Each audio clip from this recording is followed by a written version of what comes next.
can't hear the intro.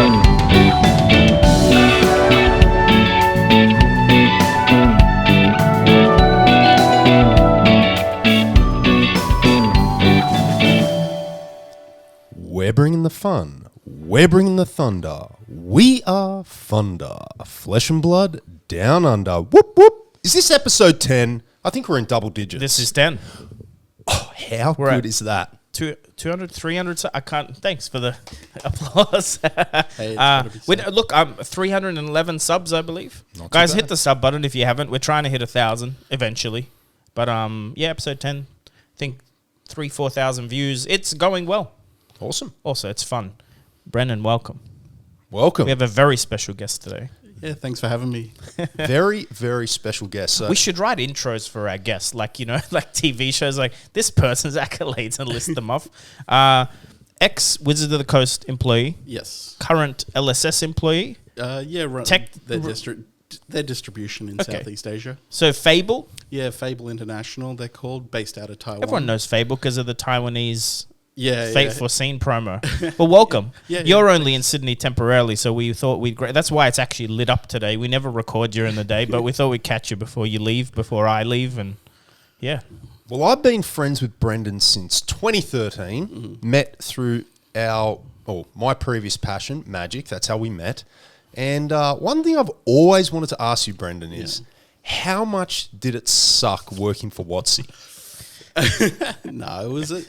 You know what? I think one of the things that was awesome about working at Watsi is that you're interacting with the community every day and the people you work with, and you know the gaming community is amazing. You know, but you know it's got its challenges. You know, Watsi itself can be a little bit of an ivory tower at times. So, you know, sometimes you don't agree with everything, but at the end of the day, you know, you love the community, you love the games. So, yeah. Well, let me paint you a picture of how I met Brendan. So, me being the Timmy I am, I was at the LGS building a standard Demir mill deck at the time in 2013, and I was too much of a tight ass to buy these key uncommons for the deck. I think they were about $1 each. And Brendan was there hanging out with a couple of mutual friends, and they were sorting cards, chewing the fat, as you did back in the day. We used to actually hang out at the LGSs outside of tournaments and just play practice games, trade, sort out collections, things like that. And Brendan asked me, he goes, "What are you looking for?" And I told him the card, and he just handed me 4 of them without hesitating. And I couldn't believe it. I could not believe that act of kindness, and then we just hit it off. Yeah, exactly. That's what it was like back then in the day. You just hang out with people, you try to build the community, and you just try to be as friendly as you can. That was my thing back in the day. See, I'm like that now because I don't have any past in card games. Like, oh, you need 3 cards to build your deck. Like, all right, here you go. Like, why would I keep them in a folder and not have you play? Yeah, and the other thing too is you weren't so precious about the value of cards back then. It was just kind of like, well, if I can help you play, it means that you rock up each Friday night or Exactly. during the weekend. That's much better. And, Kind of feels like that with Fab at the moment, too. There's a lot of that in Fab. I think it's because we're trying to grow the game. So I'd rather... I gave someone a crown of seeds the other day. I'm playing him in an armory. I sit down with Dory. CC Armory Central. Good Game Central. And he pulls out Oldham. And my heart sank. I'm like, this is the matchup I hate. And then he pulls out like an iron right home. I'm like, oh, how long have you been playing for? He goes, a couple of weeks. I just love Oldham. And he's got no good equipment. So I beat him soundly, which feels bad because I'm not supposed to win that matchup. And I go, man, you really like being to play Oldham. First card you should get is a Crown of Seeds, and then maybe next to Tunic. He goes, yeah, I know, just haven't had the money. And then I remembered I have like 4 in my bag, and I think Crown of Seeds banned in Blitz and probably will get banned in CC one day. So I'm like, you know what? Here. It's a piece of cardboard that'll probably be worth $0 when Oldham Living Legends. Yeah. And that guy will never change now. He'll always play Oldham. Yeah. I mean, the other thing too, like, and I've known you a long time, and, you know, it's funny that you call yourself the Tortu because you are the truest Timmy, because you played mill for so long, and the amount of times you'd rock up to a tournament, you're not ready for this, and he'd mill you out, or he'd just get you, and you just have that face at the end of the like at the end of the game, like, is this really what's happening right now? because you just had no strategy for it. It was just, but it was funny watching him do it to other people too, not just For the uninitiated, milling is getting the opponent's deck to run out. Oh, Fatiguing. Fatiguing, yeah. See, it's funny, right? People play against Burn, for example. For all you guys that play Magic, it's literally counting to 20. And people can cop that, but when they lose their library and they have no cards to draw, oh, man. Oh, the salt was real. The facial expressions, the tilt. Oh, man. Oh, I lived for it. Yeah. I had literally people say those exact words, throw their hands up in the air and go, how do I deal with this? Yeah. I can't believe it. I'm getting milled out. I learned after a while, just get your sideboard, just jam it in. You got an extra 15 everything, yeah. Fun times. Why fun don't you times. play Oldham then? Not my style. Not my It's style. milling, though, I'm pretty much. I'm a slow player. So Yeah, by that's nature, bad. Yeah, so yeah. it's not good. Yep. So So- I'll yeah. go for it. Well, I'm curious because I haven't known you as long. Yeah. So I've met you a couple of times at Blood Rush. So you know the guys Central Coast, but you technically live in Taiwan now. Yeah, so I'll be working out of there as much as I can. At the moment, because there's like the pandemic still kind of relevant over there, I'm trying to make sure that I don't spend my entire time just working from home over there. Yeah. So I try to make sure I maximize my time here. But to be honest, I'm finding myself over the last 6 months just traveling everywhere. So like New Zealand, Melbourne, I've got Singapore calling just around Yeah, I'm the looking corner, forward to so that. that'll be awesome. So to be honest, I'm usually not in one place at the moment. It's kind of, been leaving out of suitcases for a bit. So yeah. So tell us, tell me because Paul probably knows this, but the audience doesn't. Yep. Where did you get started with? I'm guessing Magic was your first love. It's actually funny. My story is, going back to when I was a kid. I collected a lot of sports cards, gaming cards, and all that sort of stuff. And the thing was I used to call Magic Money the Gathering.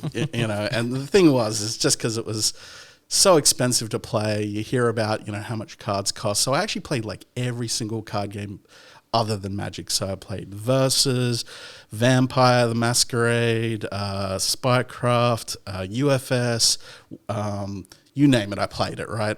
And I loved a lot of those games. And, the one thing all those games have in common is that they all came and gone. Yes. And so Magic was kind of like the last one standing. And, just like everybody else who probably starts in Magic, it was just it went from like a kitchen table game with a couple of friends to rocking up at a Friday night, getting your ass beaten a few times, and then realizing like, all right, I want to stop losing now. Let's just spend some money and get a deck and, enjoy, winning Would you some say games. there's a correlation between those two facts though?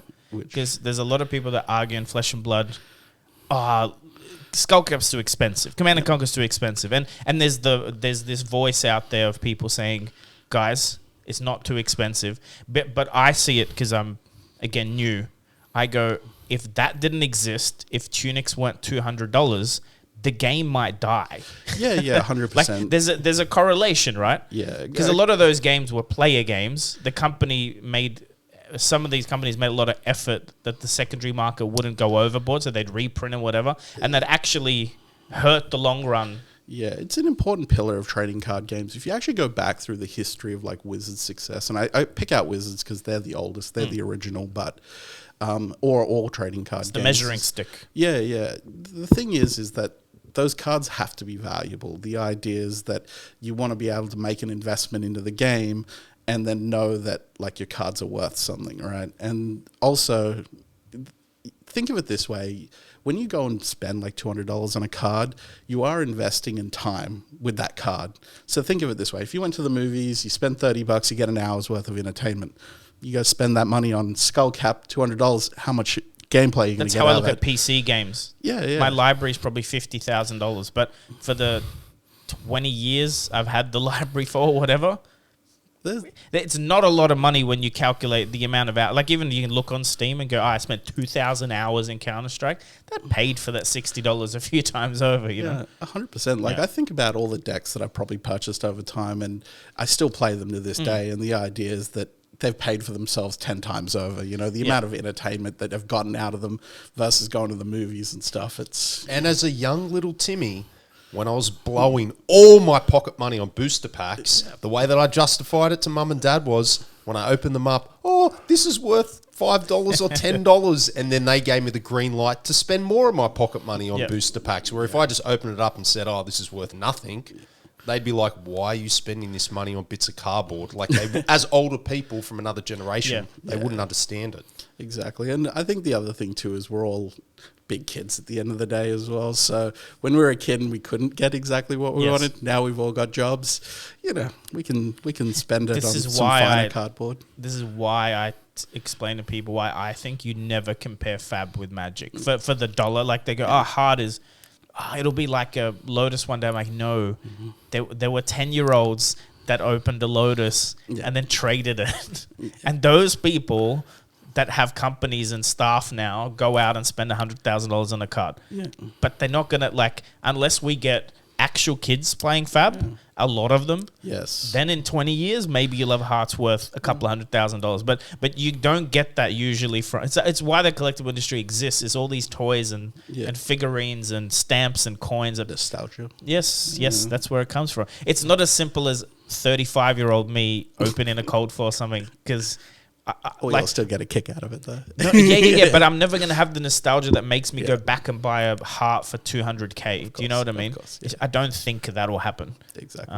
So Magic, well, you didn't tell us how you got into Magic. You got into most other card games for at the beginning. Yeah, so then played some kitchen table Magic with some mates who really, you know, they were super Timmys as well. And they, you know, we were playing 50 lands a turn, just, you know, playing removal spells and not reading cards as you do. And then that just led to going to your local game store for the first time. And then I just got hooked from then. You know, you start making some of your best friends, you know, Paul, for God knows how long I've known him, but like all your friends that you meet, you know, throughout your teens become your best friends into your 30s and 40s. So, you know, that's been, you know, some of the special friends that you make as a part of that. But not only that, you know, I got on a bit of the grind, like the Pro Tour grind as well. And, you know, each weekend you guys are grinding tournaments together, practicing together, traveling to GPs. And, you know, even though you don't win, there's a bit of like camaraderie and bonding going on those. Plus the shenanigans. You were a prolific competitive MTG grinder before you worked for Watsi. Yeah. And then you were unable to compete in that capacity once you got the job. Yeah, is that correct? Yeah, so my working career was like I worked at Games Workshop as a teen, moved over to EB Games because, you know, went through a video game phase.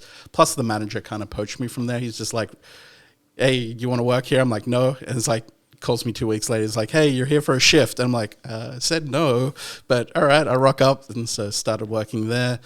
And then I got in my head for some reason that I needed to get like a 9 to 5 office job at some stage and be like a responsible adult, and then worked insurance for 10 years. And once again, insurance is a very dry industry. It's not super fun, but the people there kept me there so long. They were good people to work with and fun people. But when I left there, I just wanted to work for a company where I knew I was either contributing to the community or I was going to have fun doing it. And WOTC opportunity came up. It was actually the craziest thing. I was actually took a 6-month sabbatical after leaving my show, where I was just grinding tournaments, you know, going on holiday every week whenever I could. And I was in the Philippines, and one of our mutual friends, Mo, messaged me. He's like, oh, Watsi's got this role open for a key account manager for Australia, New Zealand. And literally just before the flight, you know, I'm messaging the only person I knew at Watsi at the time, which was Sherry Ma, and she was a tournament organizer. Yep. And literally dropped her a line like before I got on the flight saying, hey, is this role still open? I saw it, you know, jumped off LinkedIn. It's not there anymore. And she was like, oh, just send me your resume. And I'm like, oh, I'll need to send it in a few hours because I'm just about to jump on a flight. And she thought I completely forgot about it because like the flight's like 9 hours and she was expecting it straight away. And then when I landed back in Sydney, she's just, I just sent through the resume. She's like, oh, I thought you forgot all about me and stuff. And 2 interviews later, started working at Watsi. And how long was that for now? So 3.5 years I worked at Watsi. So, you know, the Watsi team in Australia is actually quite small. It's about 6 to 7 people. And yeah, they're a great bunch of guys. Like, you know, you work together in a close-knit team, so they're not all in your own individual office. It's like literally sitting all together, day in, day out, dealing with all the challenges of working with local game stores to distribution, like getting product into the country, marketing. So you kind of really like in each other's business all the time. So whenever you had a challenge, it's kind of like you turn around and be like, hey, how do we deal with this? And you work it all together as a group. So, and they're really fun guys. So like the WPN team who deals with all the retailers, my role was dealing with a lot of the distributors in Australia and New Zealand. And then you had marketing who had, was promoting the product in the region. And then you had trade marketing and Sherry, who was doing tournament organising at the time. So all the organised play stuff that was going on. So if you're ever missing a promo or there's an event you needed to run, like Sherry was the person. And, you had Will, who was doing all the marketing initiatives across Southeast Asia. If there was a distribution issue, that was probably my issue. I was probably dealing with that. And then, the WPN team, which was Mitch and Andy at the time. And they were, the lifeblood of the business, talking to stores day in, day out. So I managed those two as well. So, yeah. What made you leave? I think, fundamentally, look, the major reason was that me and management didn't see eye to eye in Southeast Asia. And I don't, nobody wants to be micromanaged or anything like that. But the idea is that, you want to run your region the way you want to run it, not necessarily, I'm happy to take ideas, but you have a way of the way you want to run things. And we didn't actually see eye to eye. And eventually it got to the point where it was like you're rocking up on a Monday fighting about how you want to distribute your product. And, at the end of the day, you want to make sure that the local game stores don't rock up to the office with pitchforks and torches wanting to burn the office down because, you're not distributing your product correctly and those sorts of things. And you got to work with the distributors as well because, once again, they also deal with the front line as well. So, I think ultimately at the end of the day, it just started to become a little unfun. So, and I always said, the whole reason of getting into it was, to feel like you're contributing to the community. And one of the things I will say is that, when I started was I wanted to leave it in a better spot than I did when I got there. And I still feel that I did.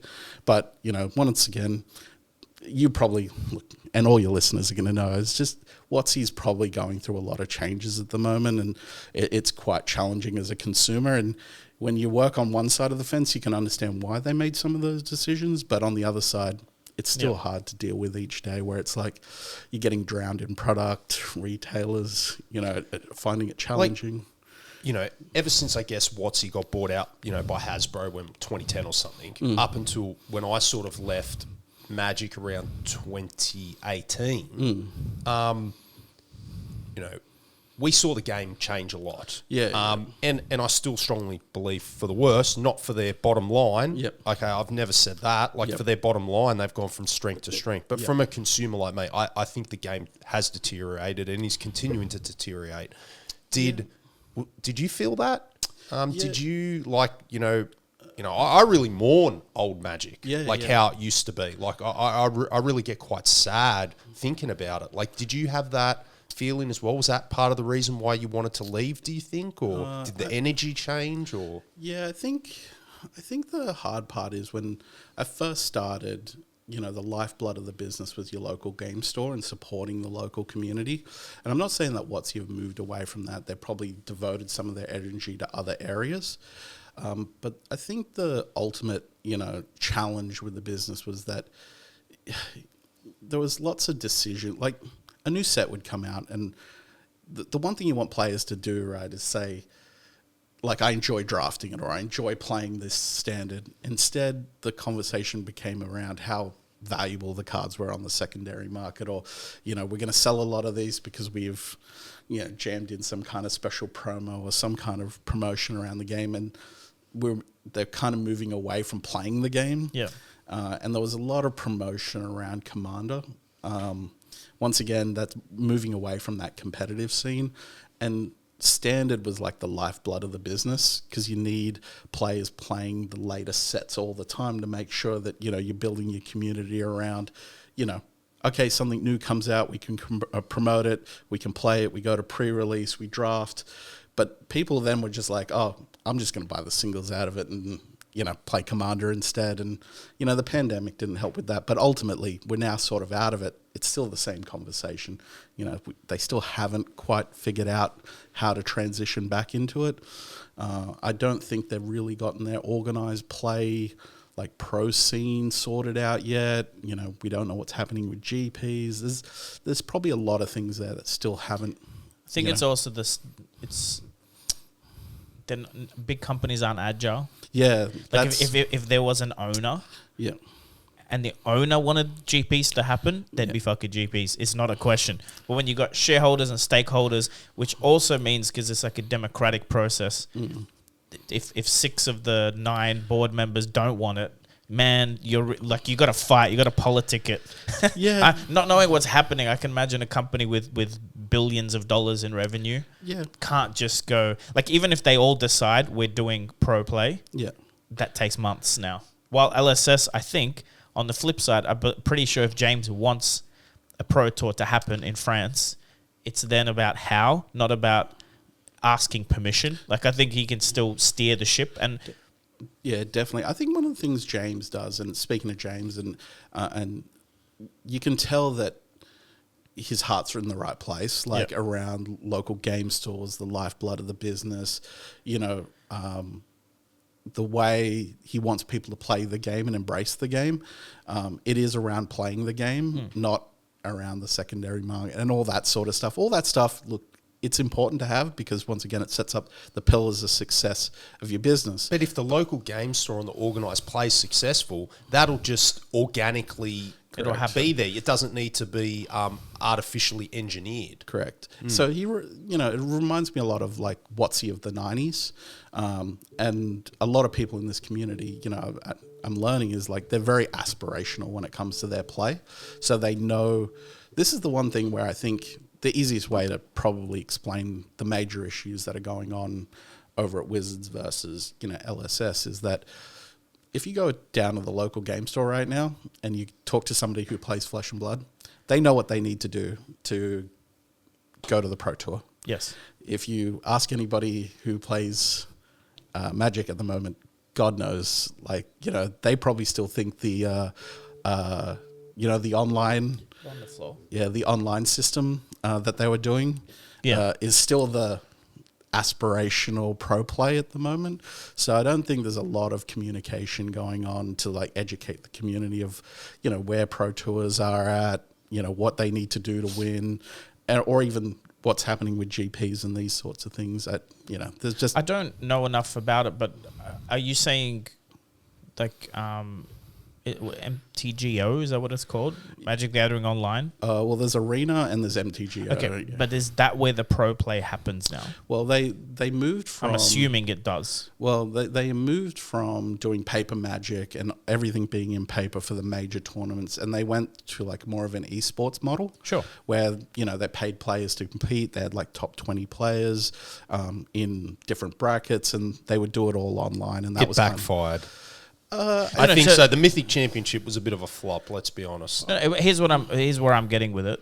Let's compare it to poker a little bit. You've got online poker, which is where all the money is. Yep.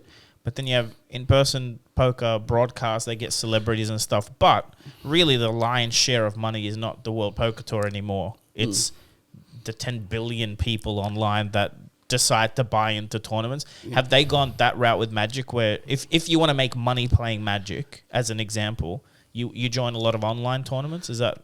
I think that's probably their vision down the track. Okay. Like, in the next, I assume we all probably will assume that, gaming will be all online to some degree 50 years down the track, just the way kids are nowadays. But the reality is you don't kill the golden goose now. No, you let it. Yeah. While World of love Warcraft playing... still takes monthly subscriptions. You know what I mean? Like, it's not the most popular game or model, but if it makes money, 100%. But and it has diehard fans, you just keep it going till it doesn't go anymore. Yeah, exactly. And there's, like I was saying, like you don't kill the golden goose now. There's so many players that want to play paper Magic or play paper trading card games. In general, yeah. Yeah, I don't not picking on those two, but Pokemon, Yu-Gi-Oh, people are still dying for interaction in their local game store, and you'll start to see that, since the pandemic opened up, it's opened up after the pandemic, people are rushing into game stores to try to get back in there again, and just play games, anything, social interaction, that's, the name of the game. So, yeah. It's so important. Like, without the LGS system, we would have never met or became friends. Like, some of my most cherished friends are all through the LGS. Yeah, definitely. And I think that's one of the things, when I was working at Watsi and still working in this role, is spending a lot of time with local game stores. A lot of the, you guys know, is a lot of people get into running a game store not for the right reasons, in the sense that it's a hobby, or they're doing it because, they don't want to work a 9-to-5 gig. And it's a tough gig running a local game store. It's not easy. And I feel for them, especially, during the pandemic. But even now, after the pandemic, you've got staff, you've got training, you've got, marketing, all these things that they need to do, like ordering stock, cash flow, all these challenges. And the thing is that you want to make sure that you build the right community too, like, a balanced community of competitive and casual play. Like I said, it's not an easy gig for them. Such a unique business. Yeah. Like, I don't know, I've always thought, what could I compare running an LGS to some other business? Like, what, maybe a pub? No, not even. Pubs print money. Yeah, but like a pub in a sense that you're selling. I guess you're trying to cultivate your own community at a pub, and you're trying to get bums in seats, so those people are, I think it's more. It's probably closer to running like your local chess club. Like, it's not. But you could run the events and probably make some money. Yeah. But I think there's a very hard cap on, like, just running a store as a hobby. Yep. Because we talked about this before the cameras were rolling, about LGSs in Sydney, and if there's a gap, and really there's not many large business LGSs in Australia, like the ones that... But there's so much, there's so many facets to run LGS. There's, event organising, running events, community building, retail, cash flow, whether you're doing, drinks and food, it's such a unique business model. It's a typical retail business. It's, a clothes shop would be the same. There's so many stock items. There's so much to worry about and stuff. But they're not running events and organising. Yeah, they're not running outside a normal. Like, it is a unique business. I'm trying to think. Like, it doesn't seem to me that there's other businesses that you can compare it to. Yeah. Well, but technically, like in the sneaker world, they do their big release every month, and people have to come, and ticketing and raffles. But yet it's unique, I think, mainly because I don't think there's many business people in the card world. Yep. There's a lot of card people in the running LGSs or miniatures people, gamers. Yep. But it's not like, I think you're more likely in a closed store to find like a business person that maybe doesn't care about the fashion they sell, but they do the numbers. I think you have less numbers people in card games, and you have more hobbyists. Yeah. And that's probably, it makes it more challenging because they're not looking at minimizing and maximizing and timing sales. And, a lot of it ends up being the typical secondary market. Oh, can we sell this at pre-order for higher than retail because it's going to be popular? Trying to pick and guess and time the market instead of just run it as a business. Yeah, definitely. I think this is the funniest thing, and I know this is going to sound mean, and some LGS go for it. It's fun, though. It's fine. When I say this, bring it. But I usually, when I walk into an LGS and speak to the owner for a good 20, 30 minutes, I'm going to tell you, I can pretty sure tell if this business is going to survive or not. And it's not just survival, but like whether they're going to run it into the ground versus like have a proper exit strategy or whatever it is. It's just sometimes you get in there, you have a chat to them, and their priorities aren't. Yep. Yeah, their priorities are in the wrong place. Sometimes you'll see them sitting there playing video games behind the counter, playing events. When there's like rubbish bins full and no toilet in the bathroom and no toilet paper in the bathroom. Yeah, you just see the way they run their business. There was a store I walked into, and I'm not going to name names, but I did walk into a store, and it was like a miniature game store, and there was an open bottle of chloroform on the table. And this is a game where like kids come into the store. Could you imagine if you were a parent and you walked in and you saw that? And to be honest, I questioned the store owner about it, and he's just, it's fine. We use it to strip strip paint off Sure. miniatures. And I was like, yeah, that's nice. Maybe put the bottle cap back on. Maybe you don't leave it out on the table so parents walk in and see that stuff. But it's just, once again, store owners, like I said, it's a tough gig. So I think it's tough also because of the community. Like card gamers, they love to talk about loyalty and like they want the LGS and they support it. And then you hear them go into the counter and buying a $5 card. It's like, dude, but it's on Facebook for $3. And I'm like, dickhead, listen. Yeah. You want the store to survive. Correct. You pay him a $10 note and say keep the change. Yeah. You don't haggle the guy that has to pay rent, whose seats you sit in for free, whose playmats you stay in with your KFC bag. You don't haggle over the Exactly. Do you know that I'm saying it's both ways. It's like if I'm in your home, there's certain etiquette. Like I'll ask to take my shoes off, like you did when you came in. You generally ask before opening the fridge. You show some respect. But also, if you end up staying here for 3 days on my couch, usually, unless you're like in very hard straits, but we're talking about gamers who are playing a fairly expensive luxury hobby. If you're like doing really well, but you missed your flight and you need to crash in, you end up here for 3 days, most people reach into their pocket. Yeah. Do you know what I mean? Like, I'm in your house. I've used everything for free. You've fed me. There's walls. There's a roof over my... You just go, you know what? Like, look, I'll buy you something. Or, 100%. Someone gives you a lift. You give them some money for fuel. Card gamers, so shrewd and frugal because like the secondary market attitude, instead of just going... You know what? Like, I know I can save $50 buying this off the secondary market, but I'm going to buy it at retail here in the store right now. 100%. I mean, look, the one thing I say to everybody out there is go support your local game store. If you enjoy the games you play or enjoy the friends that you've met there, especially, support your local game stores. It's so important. It's too late when they put the for sale sign up. Oh, yeah, that's way too far gone. Yeah, exactly. They shouldn't get to that point. If they have if they've built the community, the money comes from the community. Yeah, definitely. And it's also about having dialogue with the stores as well. I think it's important as a consumer and somebody who plays there, talk to the owners. If there's things that you don't like or you want to change, just have a conversation with them.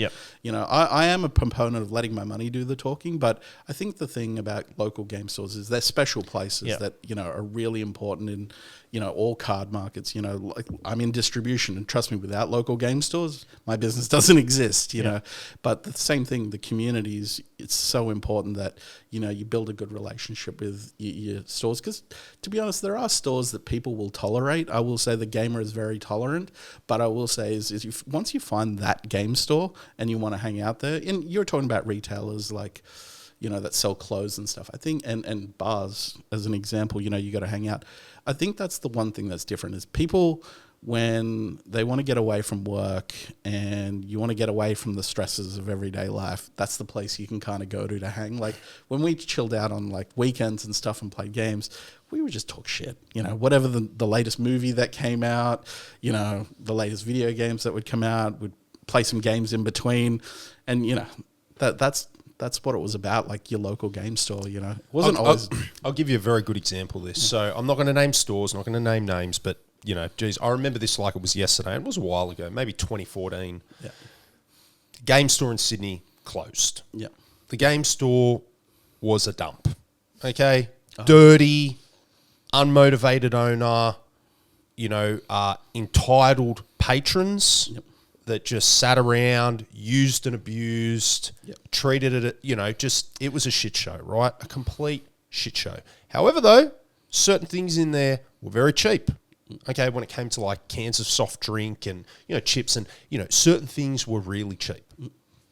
Store went under. Big surprise, closed down. I could have seen that like you. I can go into a game store and within 10 minutes I can tell you when I think the game store is going to close the stores. Yeah. And I'd been there a couple of times. Like, for example, I met many, many years ago. We're talking like 2009. I remember I went into this store and there was a board game I wanted and he didn't have it. And I said, okay, can you order it for me? And I was happy to pay up front. And he goes, no, take the money. He said, I'll call you next week. Never called me. 2 weeks, I called him. I called him 3-4 times. Hey, where's it? And then after that, I'm just like, no, Yeah. No, fuck Won't that. even take your money. And then I went in there like maybe 4 months later, and the game was sitting there on the shelf. But I'd bought it somewhere else. And I'm like, fuck, man. All you had to do is call. Like, I'm trying to give you I'm trying to give you my bloody money. Anyway, so this store went under. I noticed a few of those players, they were a lot of miniature players at this store, were trying to find a new home. They came to my LGS that I was spending a lot of time at, and there was a miniature tournament on. No joke. They went up to the drinks fridge. They got a couple of cans because there was no price. You know, there's no price on our drink fridge. You have to get it and then go in and they scan it and tell you how much it is. They got a couple of cans. They went up to the counter. The person that scanned them wasn't the owner, just one of their workers. Scanned them. Don't know the exact price, but it was like 50 cents more than what they were paying at their old LGS. The two guys looked at each other and goes, what a rip-off. Our old store was charging 50 cents left. They took the cans, walked back to the fridge, put them in there. I looked at them and go, no wonder your game store closed. I said that to them. I could not believe it. Imagine that's your locals. I said, no wonder your store closed. And they didn't have, they literally looked at me like they couldn't believe I said that to them. But I'm like, you know, you're the reason why your store was the way it was, you know. You're It's that, like part of it. Yeah, part of it. Yeah, The owner had something to do. The way I see it, like, let's say, told Timmy, you own a game store. Why am I haggling with you? Do you know what I mean? Like, you by default will probably look after me. But then, like, we're friends. Like, if anyone you shouldn't haggle with is the people you're closest to. Do you know what I mean? It's a fine line as well, because some game stores overstep the mark and rip off their patrons. No, but then you just don't spend money. Like, I don't feel like so I don't think, and this is something I have a lot of experience because I've been in sales my entire adult life. I'm a professional buyer and seller of things, right? There is no solution to this by fucking haggling. Yeah. So you go up and you give feedback. I've done it. I've gone, hey, like we did this at Jolt in Canberra. Can we buy an uprising box? We're going to open a box on the drive home. Crack addicts. 135. And we go, look, we've been buying them for 120, which, by the way, we can buy them for 110 in most places. But we're like, we could buy them at 120 at our local. Like, it's 10%. Yeah. But it's just, will you match it? No problem. Because I have absolutely no right to expect the discount. Of course. It's not my fucking stock. It's his stock. I don't know what his rent is. I don't know if he's in debt and needs to pay debt off to keep the doors open. You don't know. You can ask. Yeah. But what I'm saying is the haggle, like the expectations. See, it's not my local, so I feel no need to overspend.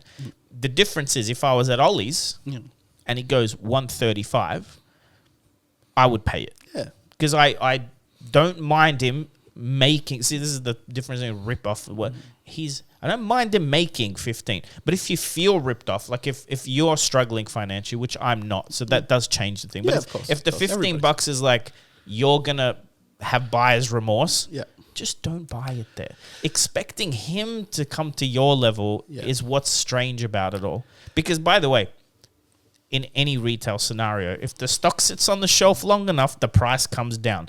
You haggling is not going to do it. Just leave it.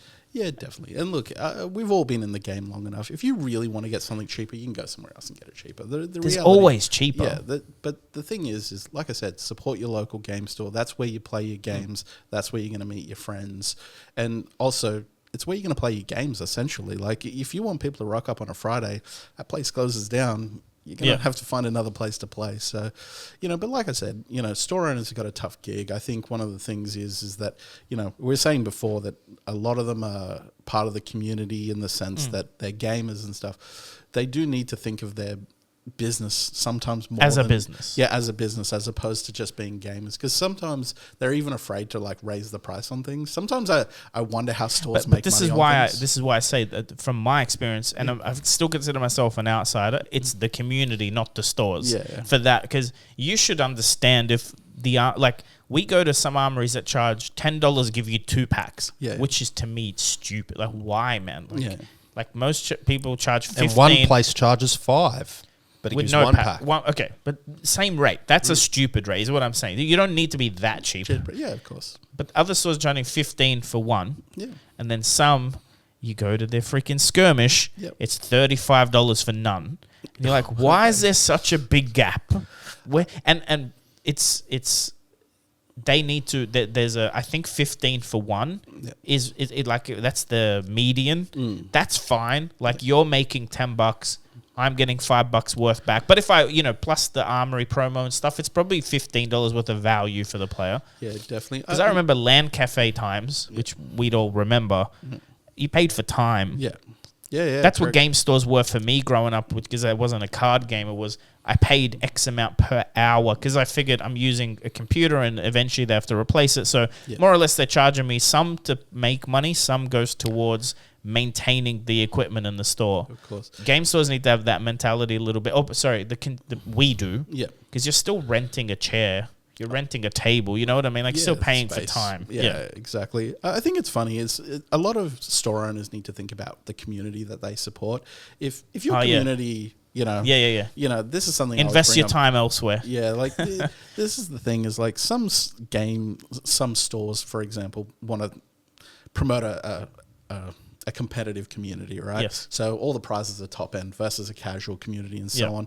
So everything that you charge and what you do is all comes down to that, relative to your community. Because, to be honest, I've seen places where they try to get rid of all their casuals, do it the other way around. That'll backfire.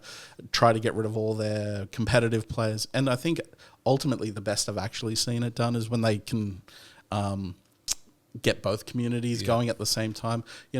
Look, this is a plug to a store out there, and if they listen, they'll know. But they used to run like a Friday Night Magic, and they used to have a competitive and a casual when they had enough people. And what would happen is that if you won the casual, it's almost like, all right, that's the initiation. It's time for you to... You're now no longer allowed to play in the kiddie pool anymore. You go up to the competitive. It's not a bad idea, right?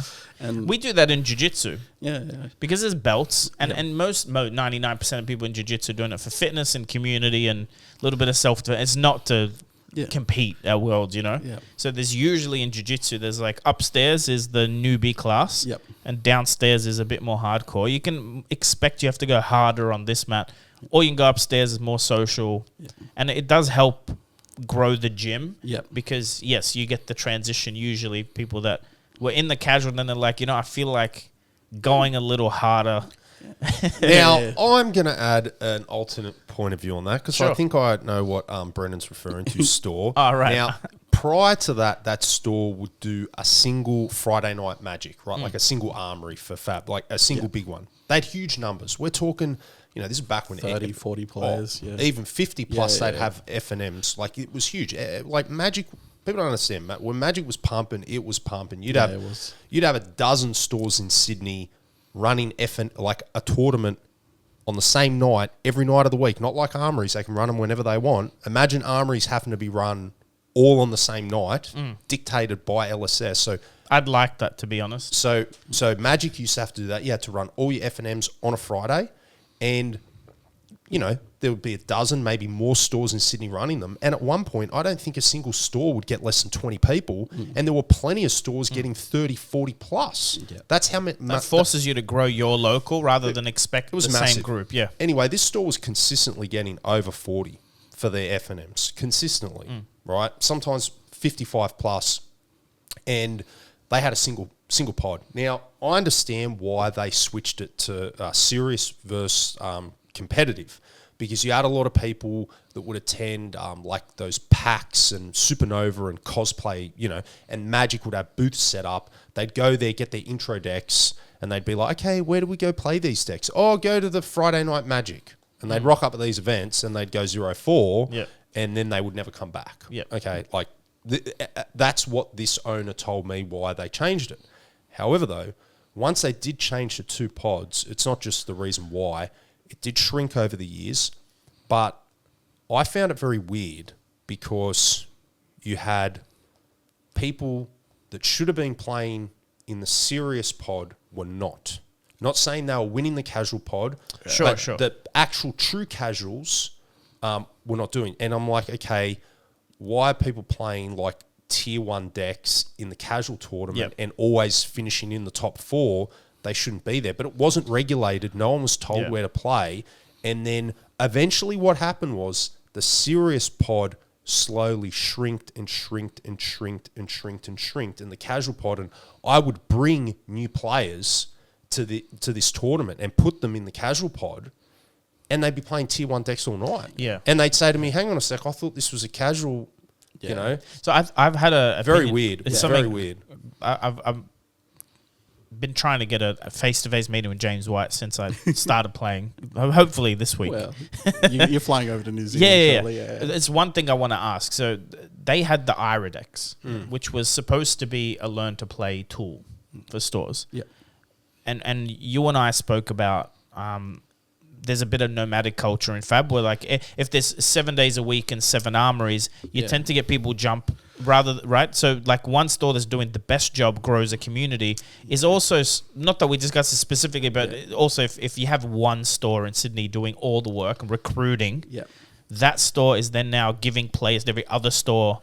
Like, because those people just go to other armories. My thought process is, where is the learn to play armory kit? At least once a month.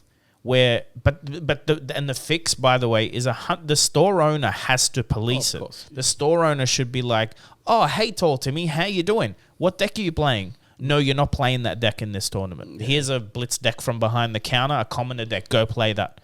Like, you should not. The money's not worth it. A learn to play should be, I don't want to say like a max power level because it's hard to control. Regulate. You can 100% say no legendaries. You can say that in Fab. You can play whatever deck you want, no legendaries. Because that way a new player will turn up and not have legendaries. I think Commoner is like the way they're trying to do it. Yeah.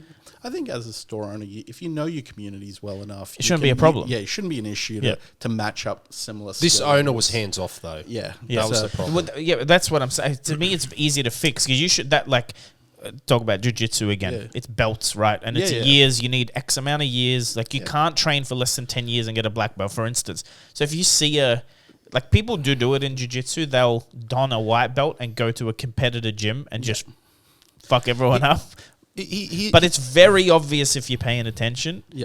And it's very, very easy for someone who knows to just pick you out of the crowd and go, I can see what you're playing. Yeah. Get out. You're not, like, this isn't for you. I think in this instance, just to unpack a few things, I think if you're a store owner, once again, you don't want to get your new players and feed them to the wolves, right? Like, you know that group of people in the corner that are sitting there practicing for the Pro Tour, right?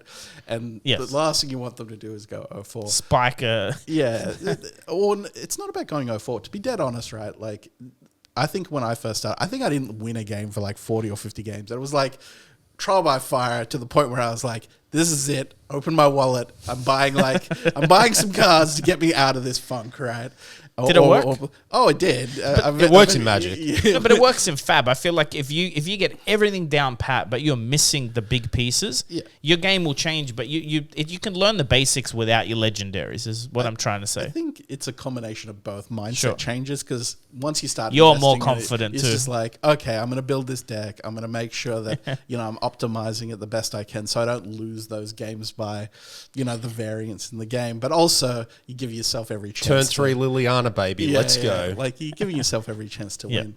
But I think the point that you're bringing up around the armory events, and this is not, if anybody from LSS is not a dig, right? Because WOTC hasn't figured it out either, and every other company, I don't think they've figured it out either. But the one thing is that I'm seeing, which is probably not healthy, and I'd love to, your audience to give feedback around it, is how we can fix these nomadic communities. Because at the moment, what I'm seeing, and it's not necessarily a healthy thing. And so, for example, my understanding is that you run an F&M or you run an armory, and you can run it any day of the week. And so the players are chasing these promos, and the same with Magic. They used to do the same thing. You chase these promos. It's XP as well, because an armory modifies your XP to 3 per win. Because you run as many events as you want, but it's X3 times 3 for it. Yep. Correct. So what you would do is you'd go Monday, which store am I going to go to? Tuesday, what store I'm going to? You do this all the way through the week, up to the amount of events that any player would play. So if your tolerance level is like, I'll play 3 events this week, I'm going to probably pick all the stores which I think I can win at, versus getting pound it in, and then I'm going to be like this nomadic player that just bounces between these stores. So that loyalty to that local game store is diminishing. So if there is a game store that has the community, that has the right size, or can run multiple events, they should be able to. I just figured it out in my head. Okay, cool. You have to select your local store. Oh, yeah, there you go. So you go into Gem. I'm actually serious. Yeah. Maybe I'm wrong. That's why I'm just going to say it out loud. If you on Gem have to select your local store, my local, not local, like where you want to play most often. Yeah. It'll also give some credence to that store. Yeah. Because if like 50 people pick one store, Yeah. but then it's the only store you get 3 times XP in. Yeah. How good would that be? That's a good system. Because then you can be as nomadic as you want, and you can change your local store if you want. But what you can't do is change it every week. Like they could put a limit on how often you can change the store. Yeah, because my idea is that if your store is big enough and your community is big enough to run that many events, because Run a people couple want to play more, them, be able to run more and support it with the right sort of prize support. Now, I'm not saying that there's probably some back end logistics where people who are listening to this at LSS or Wizards are tearing their hair out because they're just like, we can't give them like 5 million promos. And I get that. But I think the idea is that a lot of store owners, like we were saying before, it's a tough gig. You know, they're going out there, investing time and money, building these communities. And it's hard to go against the grain of, hey, I'm doing all this support. They come in on a Monday, you know, I'm promoting it. I'm doing all this stuff. And then Tuesday, they don't rock up for the next event because the shop down the road is running a different... Well, I think they just have this double-edged sword. LSS is so good with their armory kits. Like the new armory kits are mind-blowing. Like, dude, they're sweet. So sexy. The and there's added Marvel playmats where it's rare. Yeah, it's right. It's getting crazy how many playmats are out there. I walk into local game stores. I'll show you my storage. I don't have someone needs to make a proper storage solution for these things. But the problem with the 3 times XP in the armory promos is why would I come back to Gosford Blood Rush Gaming? It's an hour drive. It's where I'd like to play. Yep. But when it's 1 XP, no armory promos. Now, the issue is XP is used for a lot of it. Like, I made it to Pro Tour by XP. Yeah, cool. It's good and bad because I couldn't have done it by playing in my local 3-4 times a week. I had to go to 4 different stores. So, look, it's the benefit of spreading the love and 4 stores get to make some money off me rather than 1 make 4 times the money. But it's got the negative effect of not rewarding the actual stores doing it well and not promoting. So I think stores will sit on their ass a bit more if they get 15 people every week. Even though they're really only coming for promos, not for the experience. Yeah, and that's the problem. Like I say, is you know, when I say support your local game store, you should, you know, the idea is to go to the place that you learn. The place that you learnt to play the game, where your friends all play. But at the moment, I don't necessarily think this nomadic community thing is a good thing. I think in the long run.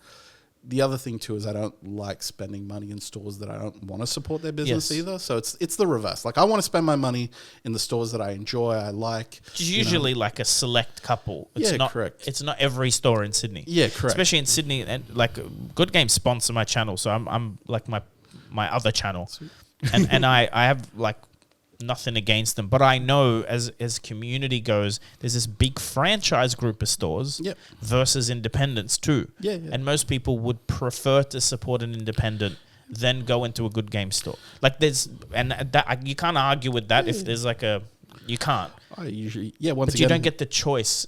Sometimes is what I'm saying. If you're trying to make it to Nats, you have to go.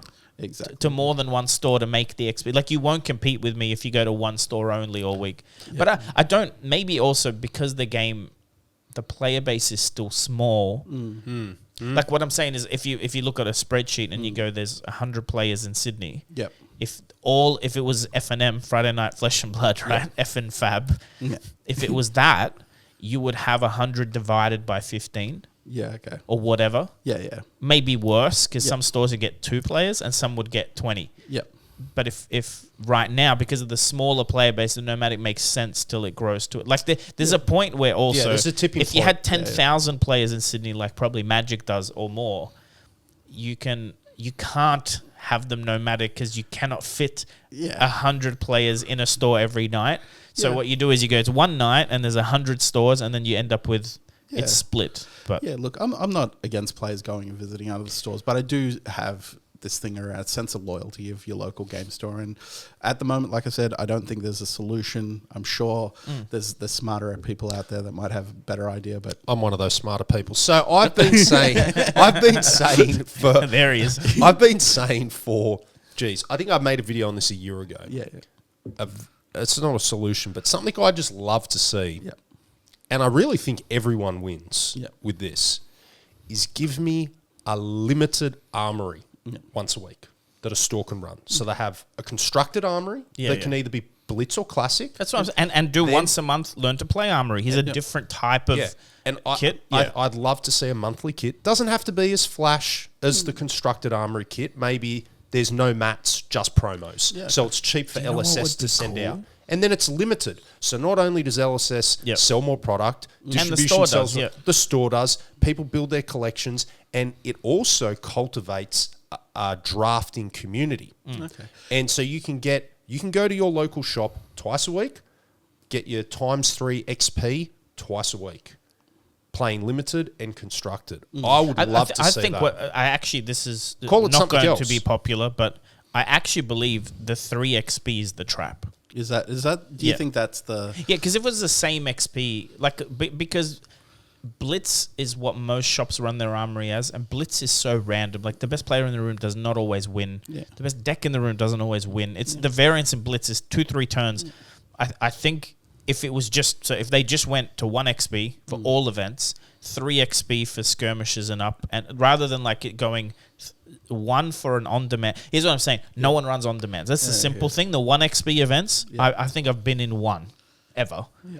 The 3 XP and then goes to 6 for the top events. Just tone the numbers down. Because if armories were always 1 XP, there's not much difference in drafting on a Tuesday on an on-demand, and forget the promos for a second. Yep. It's like we draft downstairs in this building. Why do we do that? Because like going to a store for 1 XP per win is not worth us all meeting in a store. We just meet here whenever we want rather than organize it with a store.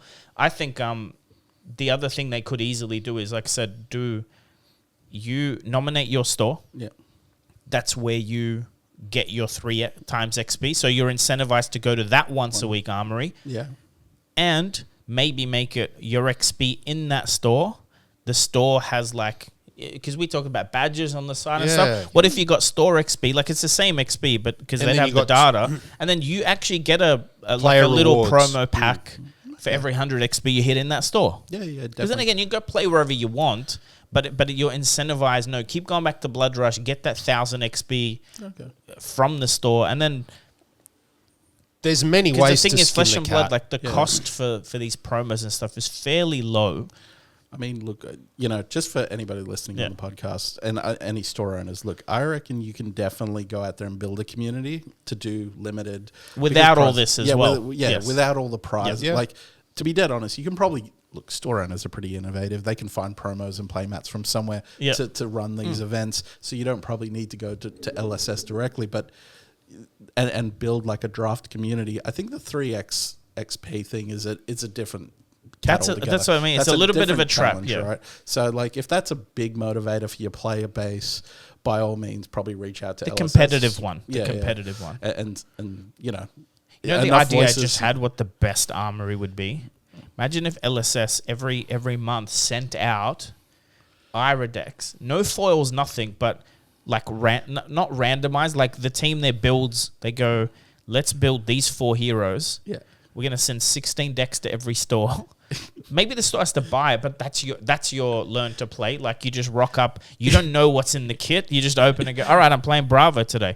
It's funny. This is you've got your player hat on. Yeah. There's somebody at LSS right now listening to this, going nuts. running the numbers, just going, oh, the print run on this thing is just going to be freaking insane. The amount of money this is going to cost. Well, actually, the funny thing is, if I know what the answer is. If you did it in Commoner, you don't need LSS because I've got 10,000 commons in the house. Like, you could easily make it happen without LSS. It's like just, you said it's just before. that little twitch in my head. No, 100%. Yeah. It's always like, it's funny, right? Like, because LSS gives away playmats. Wizards never do that anymore. Yeah. Like they got rid of it for the store champs and stuff because of the cost around it and the kits, right?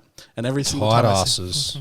look, they can probably afford it. Oh, let's be yeah. honest, right? Like the Hasbro didn't want any of that. But what you it know costs what to that make is? Some accountant, I guarantee you, some accountant looked at a line on the accounting sheet, goes, we spent 200,000 on playmats. What's our return on that? And so, and they're like, oh, there's no return. We give those out. They're like, oh, well, that's because the thing with public companies, same as sales, right? Yeah. Same as most management consulting. If they can turn around and go to their boss, see, I saved us 200,000. They earn their Christmas bonus, and that's it. Like that's all that person that scratched that off. Look, modern economics. No, I'm is telling said you, that's about- all it is. They're not thinking about it's exponential growth. If you're not showing growth year on year, your company share even though price that goes down. 200K in playmats that they spent probably brought in $1 million worth of turnover for those stores that gave them away. They don't care about that. You're pretty close to the. I know. Yeah, because usually what it is it's a line in a somebody has a spreadsheet. budget, Yeah. if you're hitting a number at the end of the year, the budget's good. But if it's not, somebody needs to cut. I know. something It's just somewhere. it's actually about bonuses. It's not even complicated. It's like someone wanted to make an extra 15K for themselves, so you never got a playmat after that moment. That's it. But those things, it's funny that you say that about the playmats, is because when they did get rid of them, those were special. I used that store playmat for a very long time because the amount of people I had to beat, to get that thing. Oh my God. Can I just tell you, I was just like, you're just sweating it on the final game and the playmat's worth nothing. Let's be honest. But the fact that who you beat and how you took them down in your local game. That's what I love. Like Flesh and Blood have these, the Armory at a very small level, it's amazing winning an Armory playmat or earning it. Yeah. Because you don't win every week. Yeah, of course. But then, Pro Tour competitors they didn't announce that, nothing. Then you get a hard to find or no lines Pro Tour playmat, being right? a young Timmy in Magic, if I sat across from an opponent and they whipped out their Pro Tour playmat, I'd be shaking in my boots. I'd be like, "Oh no, I'm going to get spanked." Spanked. It's funny that you say that. There was this time when I used to play competitive card games where it got to the point where you were playing, right, and whether it was at your local game store or somewhere else, right, you'd sit across from your friend, and normally when you're just testing, you just play casually, right? But you're like, I'm not losing to you. So they I'll shout out. There's Chris Thompson, Mitch. Oh yeah, Mitch Brad, Mitchell O'Keefe. I'm Judge. kidding. I know. Yeah. filthy Kano player. But the thing is, you sit down and the game starts to turn super serious because you don't want to lose to your friends because they're good, right? They're good, and they know they can go toe to toe with you, and it's just like you don't want to misplay. You don't want to because it's almost like semi-bragging rights in your head, and it's just like, I kicked your ass. I got you last time. You know the way it is. And so we're talking about some negatives. Tell me, obviously you've sort of switched camps. Yeah. One would say. When did you find out about Flesh and Blood? I've always known about it, even when I was working at Wizards. But like 2018, 2019? Was it before it came out? Or? Yeah, when it first came out, it was like the new kid on the block. And, somebody described it to me as an old game called UFS. I've heard this, yeah. So, because it had like a blocking system in it. But obviously it's way different. It's actually a much better game than that. Oh, actually, I did like UFS as well. But Fab's very good to play. Even as a non-card player, when someone explains Magic and explains Fab appeals to me to play more. Yeah. Magic does because it's 30 years old. Yeah. And I would love to, it's same as any PC game with that many expansion packs. Of course. You're like, I'd love to do it, but it's too far gone. Yeah, you got Flesh and Blood's fun to play. Yeah, definitely. And the thing was, when it was the new kid on the block, it had first edition, and I just was like straight away working it was like it's going to be a PCR nightmare. Figuring out the print runs for these things. How's the community going to receive it? I heard that there were cards that were going for $50,000-$60,000 or some craziness, and I was like, Jesus, what the hell's going on over there? But it was making enough noise so that you still had to pay attention. And one thing I'll probably say before anybody screams at me for being like one camp or the other, I actually love all trading card games like Pokemon, Yu-Gi-Oh, Magic, I want them all to do well, because the one thing about it is It's still a culture. yeah. It still comes under one bracket whether you only play one or not. Yeah, but the thing is where do you think that new Flesh and Blood player is going to come from? Correct. They're not always going to just walk off the street. Sometimes they're going to be playing Pokemon on a Saturday. They're 15. That's all they've known. And they see a group of people having fun playing Flesh and Blood or Magic or Yu-Gi-Oh, right? That's where most of the new players we meet come from, is they saw us play. They ask a few questions, they get given a blitz deck. Yeah, exactly. And you have some fun. And so when all the card games are doing well, it's best for everyone. Best for the local game store and so on. So, when I was working at Wizards, like I was saying, I heard about Flesh and Blood. I probably didn't start playing it.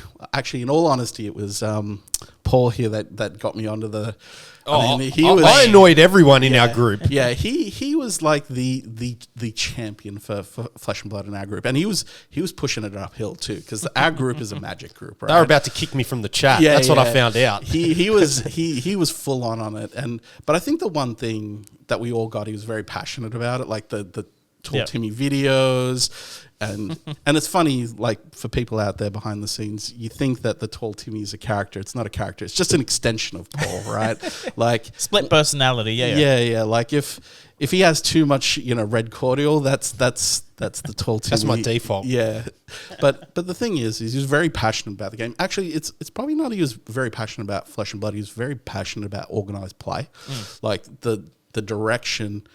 And he was very vocal about it. And probably, to be honest, I was probably sitting there defending Watsi at the time. Oh, yeah, we'll get it sorted. It was the pandemic. We're just blaming it on that. And, we'll get it right. We'll get it right. And then, we weren't getting it right. And I think he could really see the direction that Flesh and Blood were going in and doing, like, hitting all the right notes, if that made sense, like between the callings and the Pro Tour and these sorts of things. And once again, I think it's communication, right? I think Flesh and Blood have done a really good job in, like, know where you stand, right? So what do I need to do to get to here, right? And like aspire to be, a professional player or a pro player or whatever you want to do, have fun playing the game. That journey is very clear for a lot of Flesh and Blood players. And I think that's, I'm only speaking on your behalf, but I think that was very clear for Paul and, we got a few in our group over the line. Yeah. I managed to get a few of them. Yeah, you did. You did. You converted a lot of them. Especially when I was working at Watsi at the time. I'm like, shit, what's going on? People are converting. Look, they're converting outside the group too. What's going on? I was Bible bashing them with the Fab Law book. Get over Funnily here. enough, I'm very conscious of people doing that, because Bible bashing doesn't work. But this is a stubborn no. But I have noticed since I started playing, the very first time I bought, well, not the very first time, but very early on, walked into a store, bought some Fab, a lot of it, because I spend a lot on Fab, and people behind the counter, that's a lot of cases. Like, what for? I just like opening it. They're like, man, that game's dead. It sucks. Like, you should. No, literally. What, I know, store owners. We're talking about staff. Okay. Even worse to me, because like, shut the fuck up. You don't pay the bills. Like, give me the product. Like, you should not be talking me out of a $5,000 purchase right now. That's not your job. Yeah, that's rough. Especially because I'm from a sales background. Like, don't lie to me that it's good if you don't believe so. Don't say it's good, but my wallet's out. Like, just sell me the product. Take my money and same people asking me when they can come play because they built a Briar deck and they want to play. Okay, cool. And you know where that comes from? I'm not saying your method's not working. I'm saying both work. Oh, yeah. But every year the game lasts, even I noticed some Rudy videos on Reddit. People start going, like literally on the last Rudy video with Uprising, because Uprising's insane to open, right? People going, you know what? When you first talked about Flesh and Blood, I was like, nah, it'll die like every other card game. 3 years down, I think I can see myself with some in my collection. And the other half of our group that hasn't got into Fab yet, they will in a matter of time. But by the way, Will doesn't even require them to spend money. Will needs them to accept that it's here to stay. Exactly. That's it. Just acceptance, like going, you know what? It must be good because we're 3 years in. His YouTube channel is growing. Give it 2 or 3 years, no pandemic, full organised play, multiple world championships. The other half of people we know will come in. Well, yeah, I think that's part of it because, as I said, for my journey, is like a lot of them have seen it too, like card games come and disappear. Like, why would I go with, especially when you, because I have a question to follow this up with. I can imagine you've been playing Magic for 10 years and then $50,000 card in a 2-year-old game. No. So, but and you're going, wait, how much is like the best legendary? Like, and you're like, wait, decks are $4,000. Yeah, people just think it's a scam. No, forget all that. Why would I spend $4,000 on a card game that might die? It's not. Forget everything else. Yeah. The risk is it'll crash, which it did. Yep. So, like, I'm a Flesh and Blood apologist, LSS apologist. But really, if you got into the game in 2020 and you bought, like, you blinged out a deck for $10,000 and bought Alpha E-Strikes and stuff at the height, it sucks for you. You may never, but if you look at the secondary market, right? Correct. If you're having fun, you still spent a lot for your time. Look, even if you, but, so what I'm saying is those people aren't all wrong. No. But now that the game is stable, if it stays the way it is now, where there's chase cards and there's money cards, and it's good to play, and like all of it mixed together, it doesn't need much selling anymore. Yeah, just for the fact that it's around. Yeah, definitely. And this is why I say like LSS is like the Wizards of the 90s. Is that I don't, and I could be wrong, but I don't think Wizards cared about collectability back then. It was just kind of like, hey, did we make a good game? Like when this set comes out, are people going to buy it because they enjoy drafting it, enjoy the new standard? And I think now we've kind of, the pandemic, and this is not just exclusive to trading cards, like sports cards, everything, crypto, like everything. Yeah, like all collectibles, secondhand cars, collectibles just went through the roof, and I think people looked at the game, when they were buying a $10,000 deck or what, $50,000 card or whatever it is they were just really jumping on that collectability bandwagon. But honestly, at the end of the day, as long as it's affordable to come and play the game and just play on a Friday night and have fun, they're your core audience, and that's what's going to ultimately grow your game at the end of the day. My question for you: how was Flesh and Blood talked about inside of the Wizards of the Coast walls? It's not. So that's the thing. It's the one that shall not be named. Yeah. No, it's not even like that. It's just Wizards has a lot of its own challenges that it needs to deal with, right? Like, so you're dealing with, the pandemic was crazy for just distribution in the sense of like getting product into the country. Everybody else is suffering because you're watching other companies' street dates get pushed back and those sorts of things.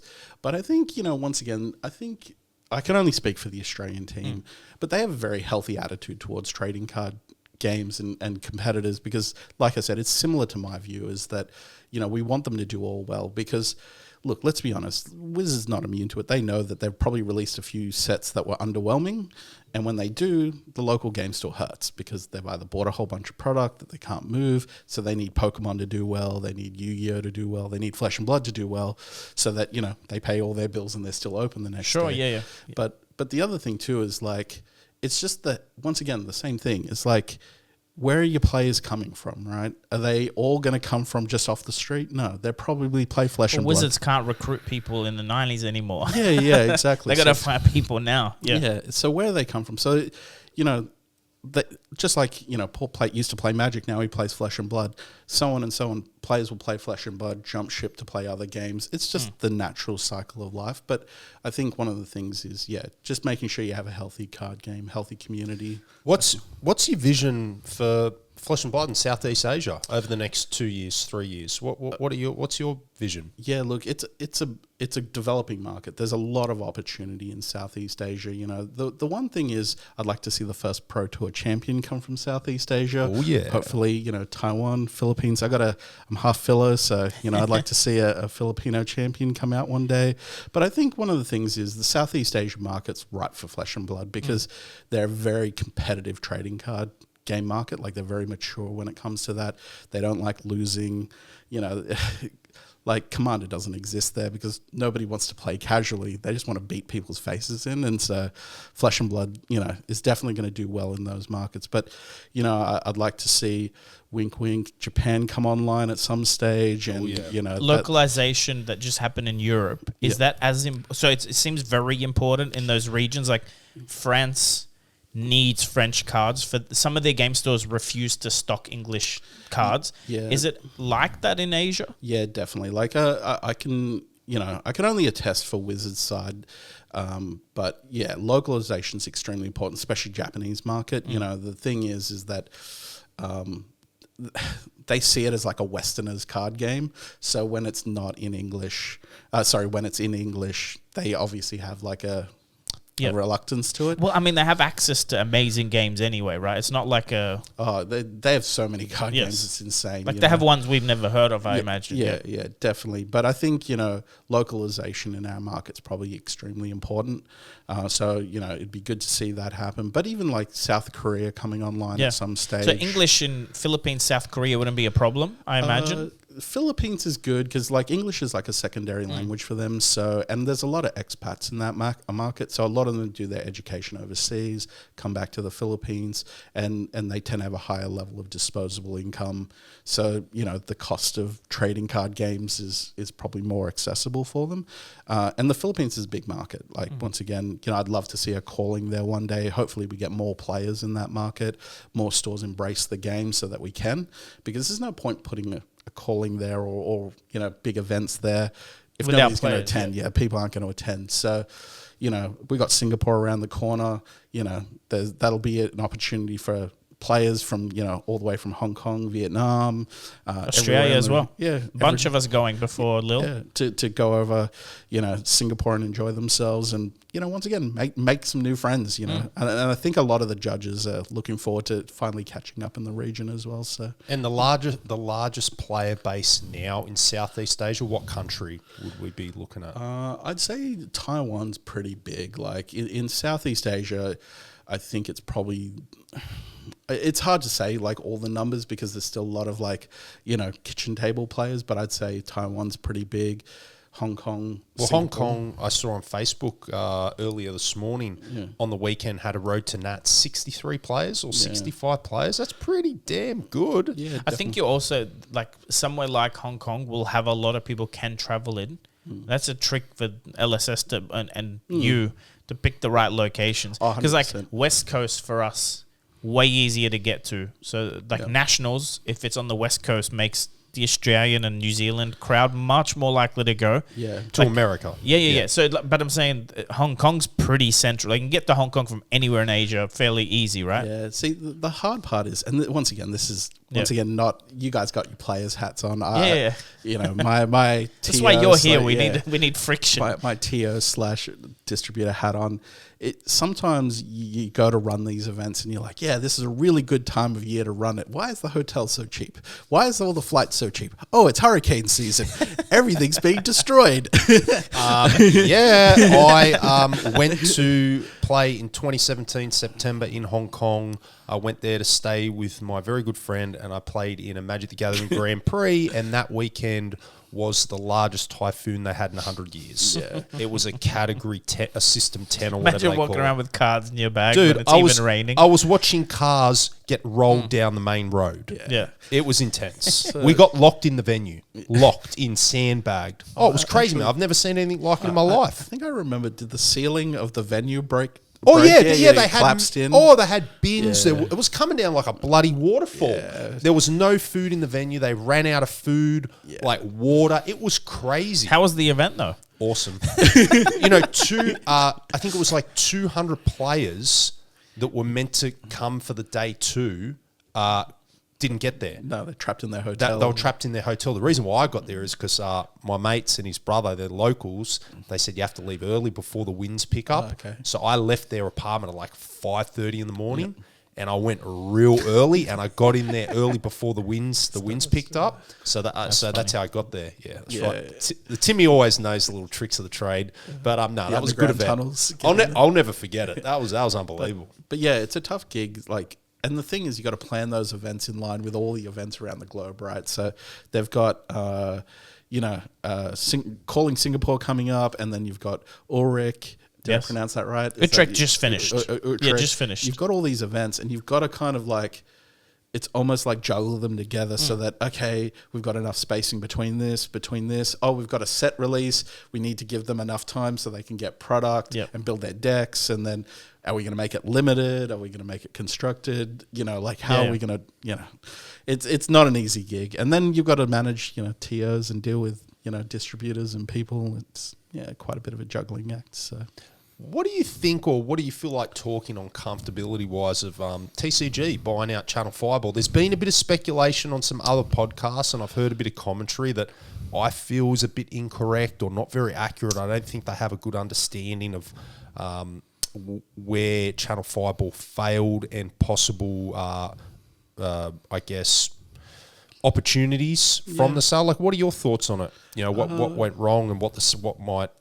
From my point of view, it's disappointing because it's an end of an era. You know, I used to be that kid that used to jump on Channel Fireball and wait for the new article from LSV or read Duke playing Jund, whatever Jund was on at the time. And, you know, if that goes away, I'd be disappointed. So hopefully that stuff kind of, you know, stays. But I assume that if I was TCG player, they'll probably put it all under their own banner at some stage and rebrand it themselves. But... rather than keep a competitor out there. Yeah, that's the most disappointing part. I think the downfall is pretty evident. I think if anybody knows the trading card game market and you know, is a retailer, yeah, it's disappointing. I think they made, you know, they got into running GPs, and I think they had a 3-year plan, and, you know, a lot of it was to be profitable after a couple of years. And, you know, the pandemic hit, which, you know, was the worst timing for them. Their website, you know, for example, the idea was you would consume content, and while you were there, you would then go buy trading cards. And then they decided to put it all behind a paywall. So then people just went elsewhere to get their content, and then... At the same time, they swapped over to a marketplace where now they're not selling any cards, and now all the content's behind a paywall. Yep. I mean, it's almost like you could have... I mean, sorry, John, if you're listening to this, but it just seemed like there was like one mistake after another, you know. Or I wouldn't say a mistake, but just it didn't go right for them each step It's like of the bad way. moves. Yeah, and I think that's from... I wasn't on the inside, but that's what I'd heard enough about, where I was just kind of like, oh, okay, cool. You've kept making all these changes. Bad timing. Yeah, just not ideal for them. And for TCG player, I mean, look, they've been a standout in the market when it comes to singles and trading cards. You know, they were the first to do the marketplace gig. You know, it gives players an opportunity to purchase prices from local game stores, you know, at a price that was competitive. I never really bought much from there. I usually, if I was ever getting cards from overseas, just a cheap plug out there to Card Kingdom and Star City Games, I usually just grab it from there because they always had the stock. But yeah, look, it just depends. That's if I couldn't get it from my local game store people. So Yeah. so you know. Well, Australia, because assuming you're in Australia too, it's not that easy to find stuff here. Like you No. can go through, and to be honest, as a consumer, I'm an admin of the Facebook group for Oceania. I don't like using it. Yeah, It's so much back and forth, and because people are inexperienced, I'd rather spend 20% and send a list to a store. But like Good Games is too expensive, like compared to like market.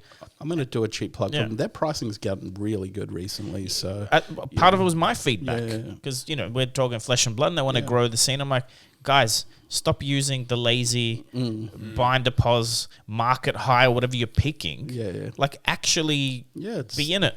I think I went on there the other day because I couldn't find stuff from my local game store, and I was quietly surprised. So, yeah. No. Well, I know they did Uprising pre-sales. And some of the Marvels were like $20 less than buying a private off your mates. So a lot of my friends just went and bought all their stuff, which, by the way, I don't mind seeing because there's a finite amount of everything. So like a place like Good Games decide to open 50 cases. There's a finite amount of good deals. But good on them. Put them out there. Yeah. Then let the secondary market take. I like seeing the games. So I know Fab Armor in New Zealand does it. They go preset pricing. Yep. So they obviously put it in a spreadsheet, rough whether they think how many they'll get. They pre-sell it all. Yep. They make their 20-30% on opening, which, by the way, if you do that 6 months after the set comes out, usually you lose money. So they do it, get traction, and most of these places are very good customer service. Like everything's packaged well. You can return things. You know, it's good. I like seeing it. Again, definitely.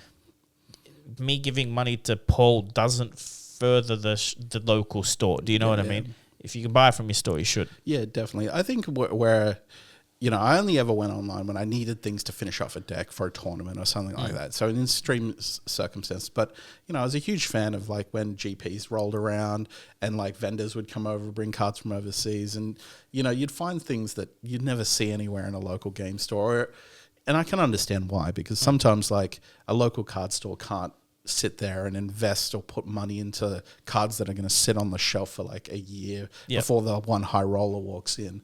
But yeah, because we haven't had one for so long, it's like, your only choice is to either hopefully you've got a mate who's, wicked at cracking boosters, or you go online sometimes. So. Are there any details that you can drop around the call-in in Singapore? Any bit of spice you can share? I know one. I don't know if it's public yet or not. I didn't hear it from you, so I'll say it. The artist for Prism. Yes. This will be the first time she has been available to sign anything. Yes. So we've got... So the Asian community gets first dibs on getting their Prism signed because she's never signed. There's no signatures of hers around. Yeah, right? Am I... Yeah. So the artist that did Prism, and then the artist that did... I'm going to butcher the name. Levia. Oh, really? Yeah. Oh, will awesome. be there. I'm going to butcher the name too. Win Shu, I think. I'm not good. I don't remember the artist names. But those two are going to be there, so that'll be an awesome opportunity. There's official cosplayers. I saw the announcement, at least one. Yeah. She's the one that did the ninja. I don't know if you saw it at the the last European calling, not Utrecht, the one before that. Yes, wearing Taiwan? the mask of... Yeah. Awesome. Okay, cool. And then I know that James will be there, so that'll be That's huge. been announced. Yeah, that'll be a huge opportunity. Wait, is that the photo where he had the big full-on beard? Yeah. And then he shaved it. Which one's... what does he look like right now is what I want to know. No, he had a Wolverine beard going. Who, James? Yeah. Is he rocking a beard? Yeah. He's got it. Has he been holed up at home for a very long time? Oh, look, the guy's a workaholic, so I'm not sure if he's shaved recently. It depends if the last shipment from the... It's probably all dependent on whether stock gets held up somewhere or some kind of craziness is going on in the background. Give us some behind the scenes that you can. Yeah. So, the new set for Flesh and Blood coming out at the end of the year. Yep. Has that been printed now? Like time frame wise, would it actually be printed? It's a good question. I'm not 100% sure on LSS's print runs. Wizards, it was like the back of my hand. It was like almost tattooed it there. Well, what's the lead time usually? So they should start printing now. Yeah. Like, I mean, to be dead honest, they need to start printing as soon as they can, because it's actually there can be delays. Yeah. So now you have so many challenges when it comes to printing. The stories that you hear is just like, I remember one stage printer was like, we're out of paper. So Uprising was out of paper. That's why it got delayed in the printer. Because James said it. He's like, literally, the printer called us and said, we're out of paper. We need 3 weeks. And we're like, but we got world premieres. What do you mean? So they had this tiny little print run. They had to split, I believe, and divvy up to make the world premieres happen. Yeah, so like when you're... That's crazy, imagine. Oh, yeah. Like when you're a manufacturer or even a distributor, right? Like what do you do? Like when you run it, when a printer runs this out isn't of paper, like your A4 white reflex yeah, paper. Yeah, you know exactly. what I mean? It's not like you go down to Office Works and just buy them and you out. can't just... Because, by the way, 100% you can pick a different stock. Yes. But then you create this whole other whirlwind of problems. Like, are those fake? Why does that look different? The coloring... Correct. You couldn't just go and change. You have to stick... So I'm assuming literally has to be the same tree type of thing. So for all you fans out there that keep whinging about like Japanese print runs versus US print runs and literally get these cards and like touch them and be like, yeah, this one's better. I'm like, this is why LSS and a lot of companies just do the one print run from the one place so that they don't have those issues. The cards are functionally exactly the same. They probably don't even look that different. It's only when you have like a full set of 4 of them and like one of them looks darker than the other. Or lighter, that's it. That's when I look. Dude, the amount of times I get personally sent, it's just funny because they all tell me, Fluke, I'm going to put them in an envelope and send it and you'll see it's fake, and they never come. Yeah. It's always WTR, unlimited. Because it's Japanese, right? They go, this tunic's way lighter. I go, did it have red tape on the box or no red tape on the box? The case. Did it have a serial number on the inside of the booster box or not? Japanese. They're like, oh, no, it's fake for sure. The guy on TCG Play has 10,000 positive reviews, but he didn't even know it was a fake. I'm like, send me. Yeah. Like, look, even the print dots are different. I'm like, they're not fake. Do you think LSS eventually will introduce some sort of a hologram on their Legendary and Fables, typical to what LSS did on Rares and Above. I mean, what Wizards did on Rares and Above. I think what you'll need to do, and this is not just an LSS thing, is I think in general, with trading cards or any sort of collectability, the only way these these fakes work is that if you don't change your method after a while. So you need to keep changing it and updating it to keep them like a step behind. And the thing is they had, like, for example, Magic, they had like 20 something years to get it right. I think there's one thing there though, which I just figured out. Hard to find or only comes in foil, as an example, as a fabled card. Yep. Cold foil is probably near impossible to fake. I don't want to say impossible, but there's such a limited amount. A fake would stick out like a sore thumb. They catch up eventually. The thing is the but usually fake people that are making fakes don't go for the highest end. Because people are way more going to scrutinize. Like, they'd much rather print a $50 staple than a $20,000 card. Yeah, it's because they probably think they can sneak it through. But I think the reality is, even on Wizards' side and LSS side or any other trading card game, is that the more you keep the print runs exactly the same and the designs exactly the same, you keep those. But historically, what I'm saying is, and correct me if I'm wrong, even the black label European fables are foil. Foil's a lot harder to fake. Of course they are. Because someone showed me fake Magic or Magic proxies that were foil. Like, because foil is a film, unless they get the same film, it immediately, like, the minute you put it in the light, you're like, why is that so pink? Or why is it so blue? Like, I think it's already, because our highest end cards are foil, it's already quite hard to make replicas of them. Definitely. I think once again, it just comes down to, look, the longer they get an opportunity to keep perfecting it and perfecting it, gets close. Yep. And they never will get it 100%, but you need to, like, I think their goal is to get it enough so they can put it in an inner sleeve and then pass it off. The reality is there'll always be those things in the community, and it comes down to local game stores and players really stamping it out. You know, I really encourage local game stores not to run proxy events for those exact reasons, because once again, you're letting it into your community, right? Like, you're letting, like, fakes into your community. And the one thing I can never tolerate is some kid going out there spending their first $100 on a card and then finding out it's fake. It's got to be the worst thing, right? So, which is the exact inverse of the best. They open their first price pack, hit a fabled. That's the exactly. I heard something about a year ago that they were testing, printing companies were testing printing almost like a microscopic barcode on all the cards, or some sort of smarts actually on the card, not electronics or anything, but some sort of a code. So it would be a unique code, and like, it's basically impossible to duplicate. I think I think if you're going to look at any market for that kind of technology, it's the sports card market, because the difference is look, shuffle them, play with them. Oh, it's not only that, it's the value of cards. Like, I think, what's a Black Lotus go for? $30,000, $60,000 USD or something. I think it's $1 million if it's graded right.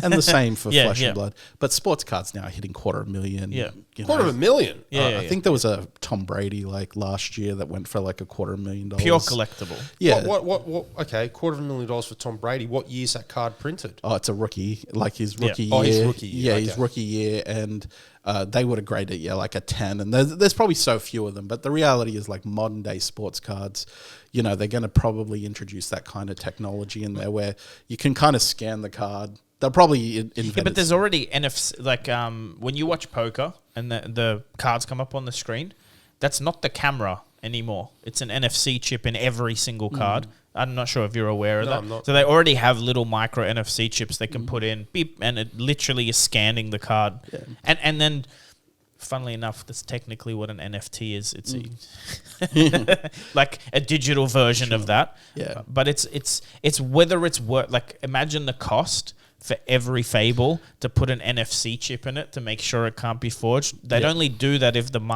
there's enough forgeries to force it. I don't think you'll ever. Flesh and Blood's too small to warrant that. I mean, I think wherever there's money, right, they'll always try. But I think sports cards, because of how big it's getting in the US, like they're having their nationals very shortly, which is one of their biggest convention events, right? And there's millions of dollars in trading cards, swapping hands, right? And the thing is, I think players want security, knowing that if they're going to drop like $100,000 on a card, that it's legit. Well, you know that like Logan Paul. You're aware. Like he bought a case of.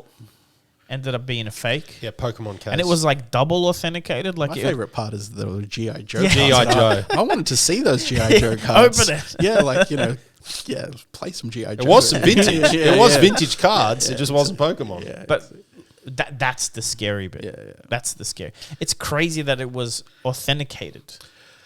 I think in those... By the way, I'm 100% sure we don't know all the details behind that deal. Because how is it authenticated... I think you can only you can only authenticate to a point when it's a sealed case. To a certain point where it's sealed case, and I don't think anybody's trying to do anything, skullduggerously. But I think the idea at the end of the day is like they're making their best guess based on everything that they've seen, right? And to be honest, trust me, they're probably not happy about it either. No. They lose the most.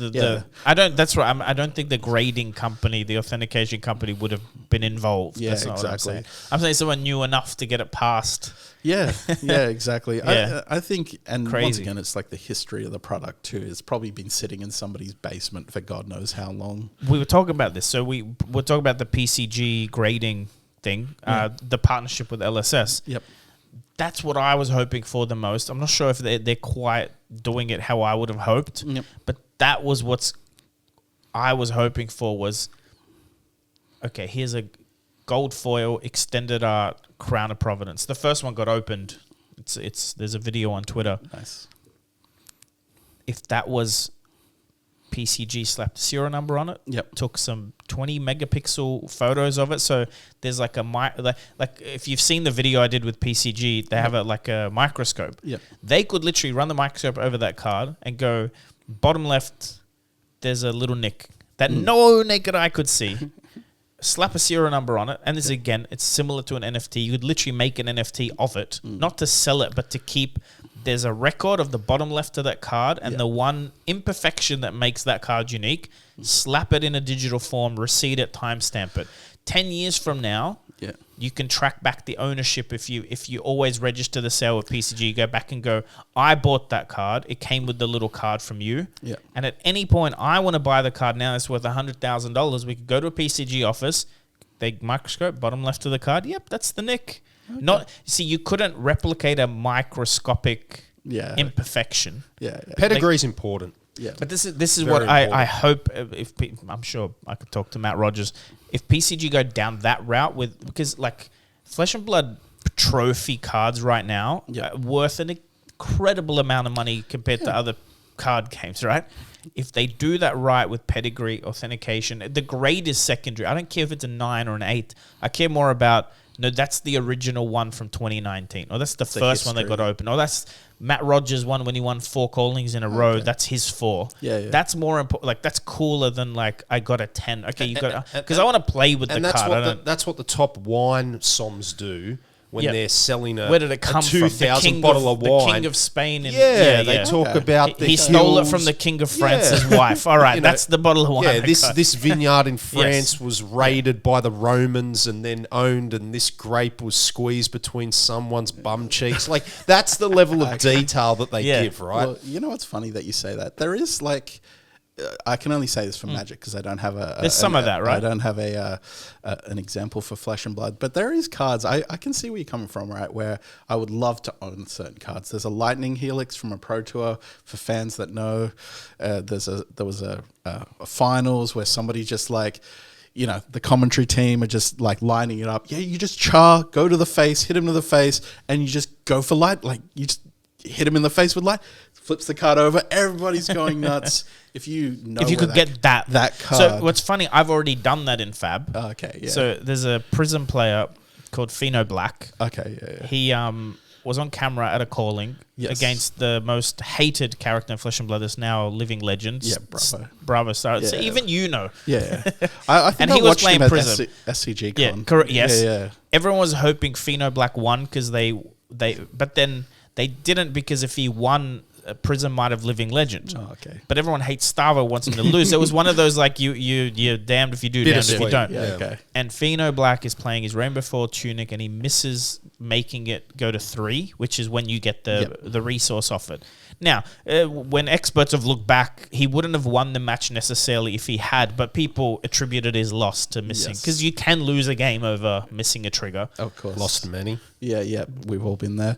Now, he jumped on the fan page and roast me, and people did, and he was famous for a few days. Everyone's roasted him, saying he big brained and lost on purpose because now Prism's not living legend, right? I don't think he lost on purpose. No, but that was prize money. That's the joke, exactly. Yeah.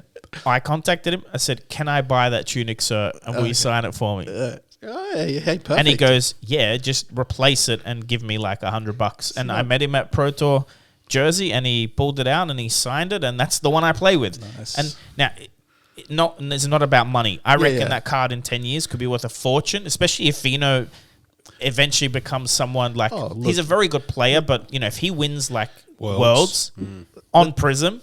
Let's put it this way, right? There's enough top 10s on YouTube where if that card comes up on a top 10 list in 10 years where it's like, oh shit, that card. You've got that card? Yes. Because there's a few like that in Magic. Like I can think of... I'm sure every game's the same because someone gets very lucky wins with a card. Yeah, there's a Goyf from Las Vegas that is infamous where somebody drafted a foil Goyf just for the money rather than trying to win the event. And I've heard of that. Yeah, what's also I think not that story specifically, but why Flesh and Blood have the cold foil in the token slot in the draft set now. So you can money draft it because it's a token, and you still draft it's yours to keep because it's a token. Okay. That's what they did on purpose. So if you hit the Fable cold foil, you do not have to make a draft decision. Oh, I was facing a similar predicament at the RTN on the weekend. Rainbow Foil Legendary. No, it got passed to me like it was pack 2 pick 4 foil rewind. The actual alt art? No. Okay. But still. Yeah, it's a my foil favorite majestic, one of my favorite artists, one of my favorite art in the game, foil majestic, stunning card. I don't own that card, not even a foil copy. Yep. And I was looking at it. And I was looking at that and a 0-3 red Galgan, Force and Fire baby. And I'm like, Ronin Renegade, foil rewind. Ronin Renegade, foil rewind. I'm like, what did the Timmy do, bro?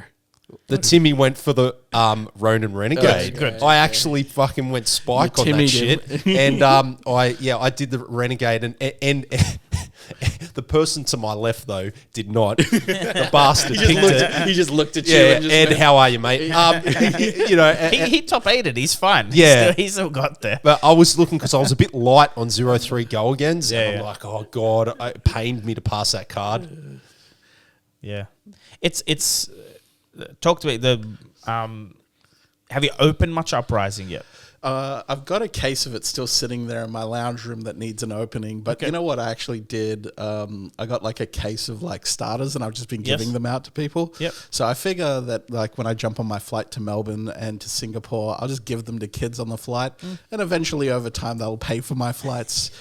James should probably do the same thing when he flies over. Just take a case of starters and give them out on the plane. So. I think that's actually one thing Flesh and Blood is lacking. But then I don't know how other games do it, and if they do it well, because you can't like give these starter decks too high of a power level. It's a problem too. Yeah, but I love the classic battles, and I don't even disagree with how they priced it. But the problem with the pricing is the community pushed back on the pricing, and I don't think it's been a successful product. Yeah, and James White, like again in his last interview, said like we're very aware of our mistakes. Like we clearly missed the mark there.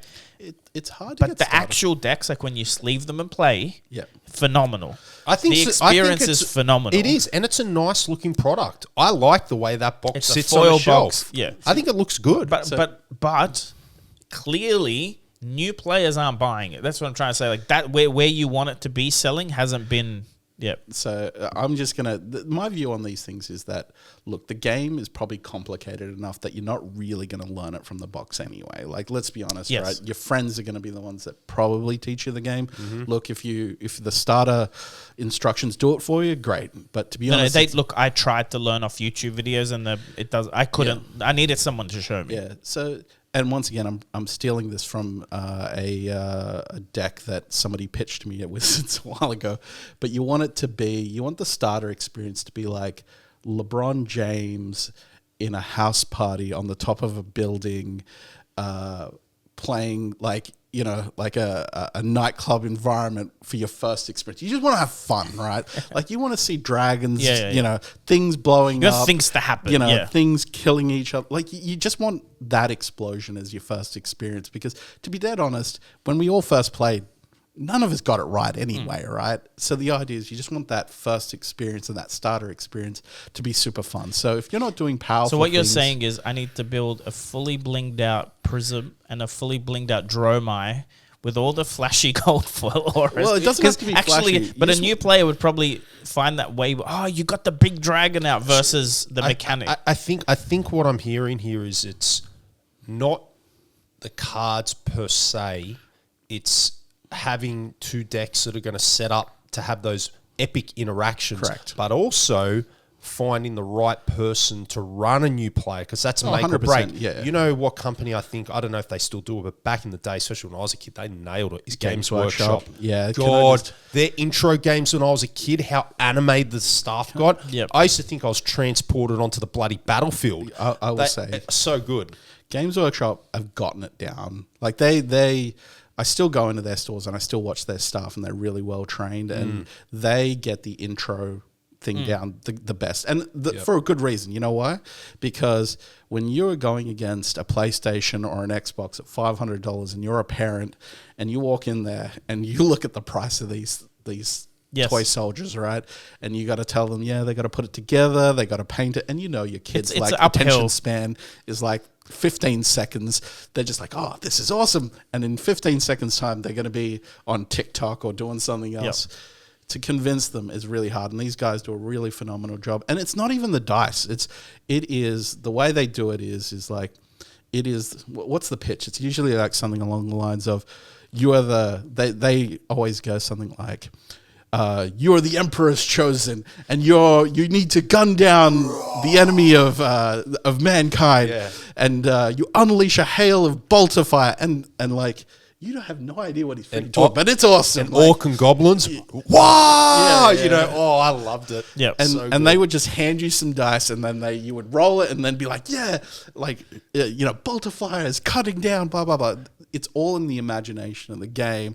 The dice and the rules, they're not important. You know what I mean? For that first experience, they don't need to know. That's funny because I think the classic battle box with the little lore booklet, like if you read the lore booklet first and you see like Dorinthia and her friends and her mentor, and they get slashed down, and why they're fighting. Yep. But what you're telling me is probably a 30-second animated ad for that the box sends you to watch might do more for it than 100%. the actual box itself. 100%. I guarantee you get somebody in there, run them an intro game for 15 for 5 minutes, and literally you've got Reiner coming in baseball swinging at Dorinthia's head, and you outline what's going on is going to do more for your game. Content for us to make. Getting people into the game than ever going, hey, just so you know the phases, this is phase 1, 2, 3. Yeah, no, that's not. Like, that works if someone has been playing Magic for 10 years and you need to explain mechanics, right? But to introduce someone to the game, that's still more fun. Like, why is Dorinthia and Reiner fighting? And what are they each doing? And then make it fun versus... I love over-the-top animated you're the gameplay. person to do it. Like epic. Like even I do that sometimes when I play an armor events. I just start playing cards, and I was playing Bolton for the first time in a long time in last armor, and when I was charging the soul, I was getting animated and going, charging the soul. I was mucking around, I was having fun. But yeah, I think that but I think with Fab, it's like key with new players is same with like Warhammer. Yep. It's about finding your army. Yeah. What captures your imagination? Case in point, Alessandro, how are you, mate? One of our mutual Magic friends. Yeah. I gifted him with a chain pre-con deck about a year ago. He was busy at the time. I think he played it once, here nor there. 3 weeks ago, he came to his first Armory event. We took him out to Blood Rush Gaming.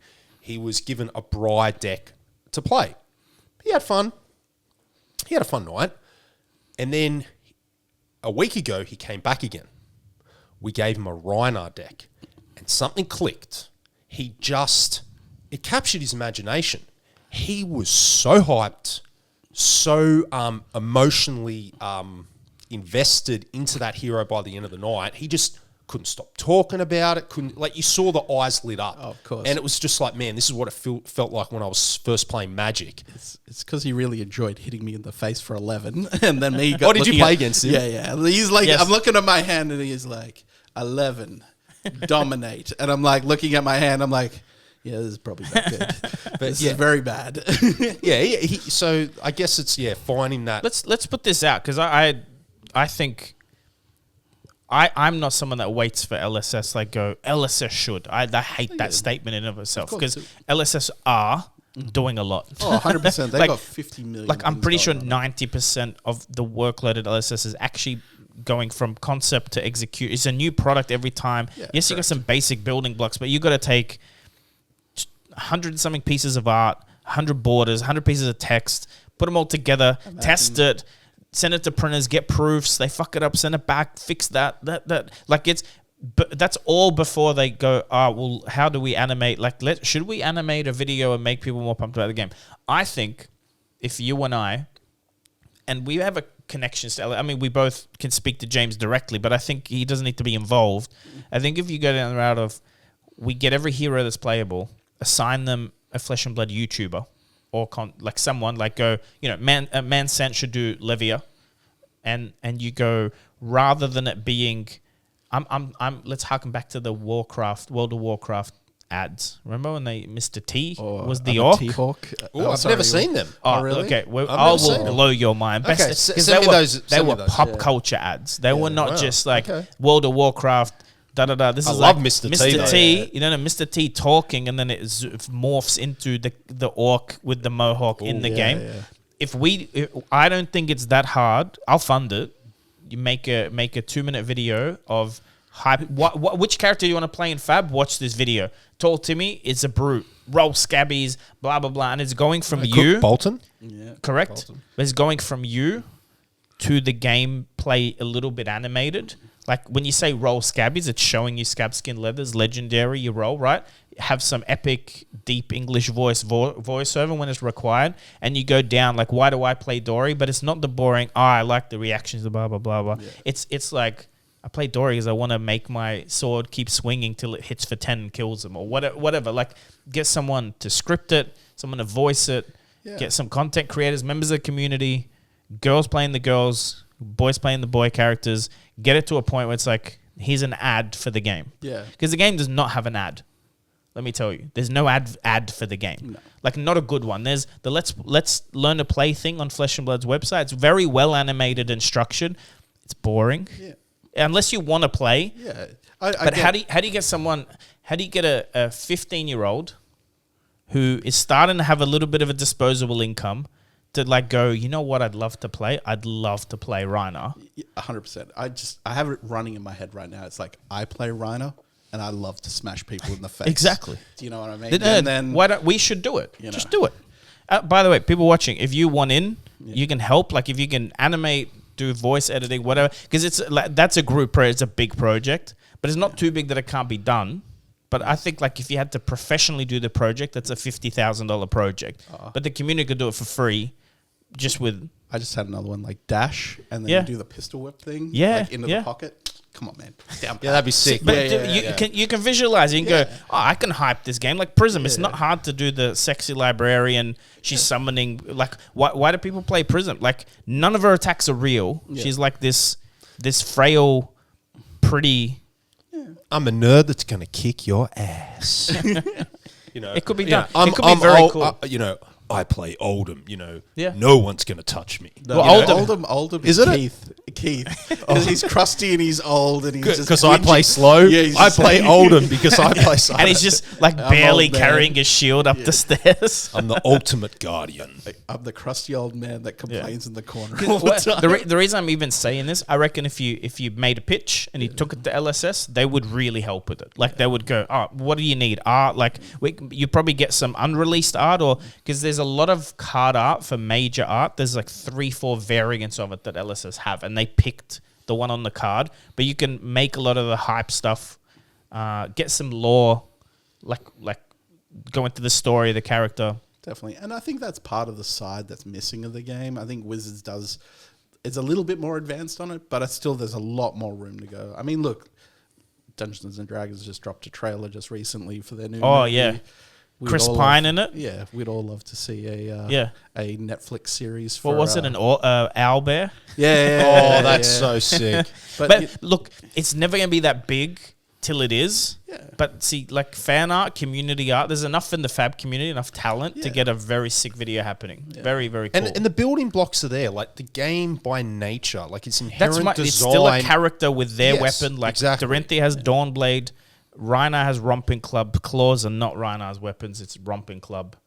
You know, LSS are already 3D printing the weapons and sending them to cosplayers. Like, if you went to LSS and went, look, can we really want a Romping Club 3D? They'll do it. They got Weta Workshop in New Zealand. Oh, nice. I'm pretty sure James will write a check, and in the check meaning he'll put some resources that he can. I think what LSS can't do is they're still a startup for all intents and purposes, a very successful one. Yep. They can't go dump resources and man hours into like 10 different things and do it well. That's why the gem system could use upgrades, but it's not going to happen overnight. What they're doing is releasing great sets.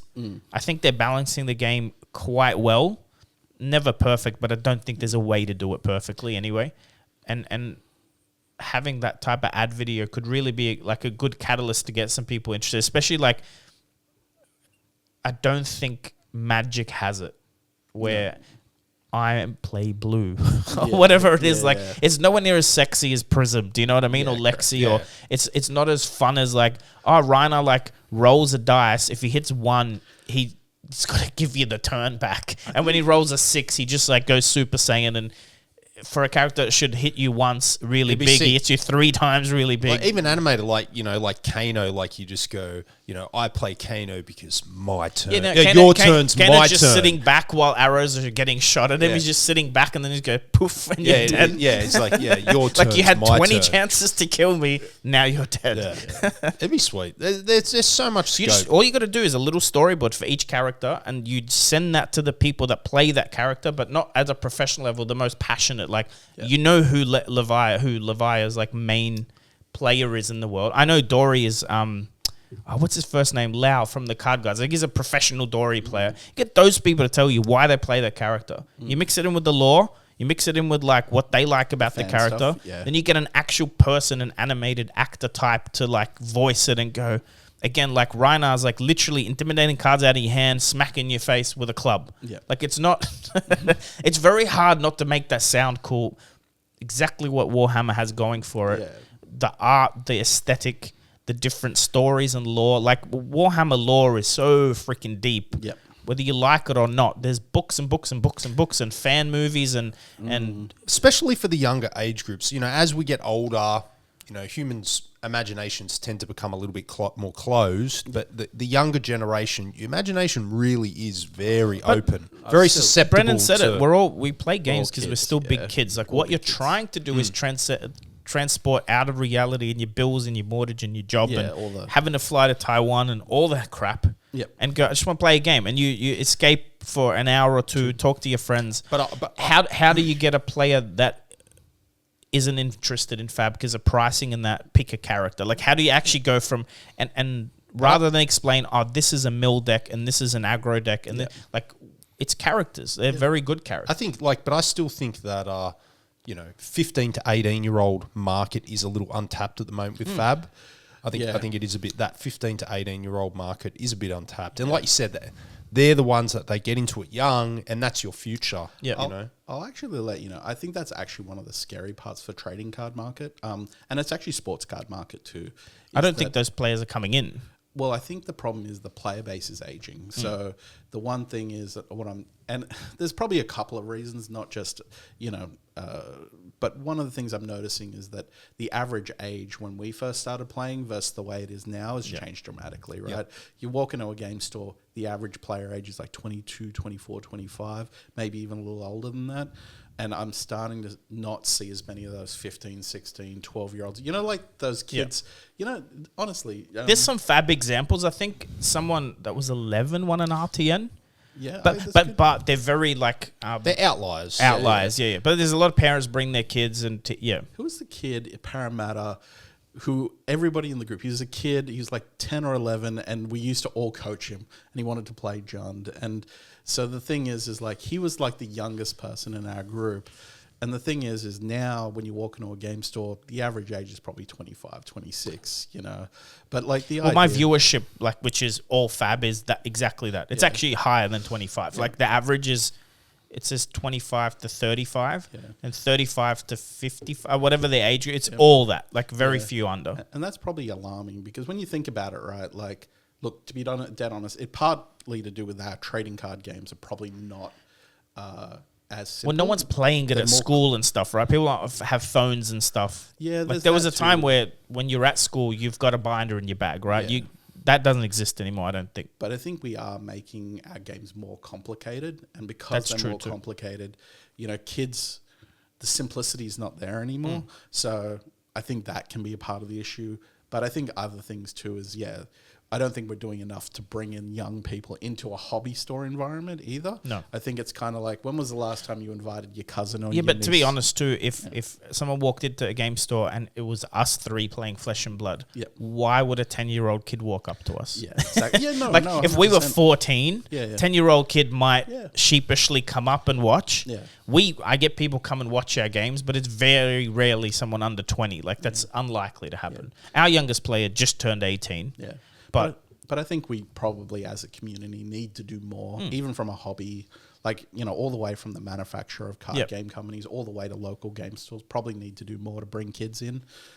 Because, if they all start aging... you could do a juniors night, right? Like, if you're a game store and you advertise the under 16, learn to play Flesh and Blood. But, like, parents are more inclined. Yeah. Again, going to jiu-jitsu or most sports, there's usually a... Age. Because age is competitive as well. Like, yes, a very good 16-year-old player will probably beat us all because their brain just has less junk in it.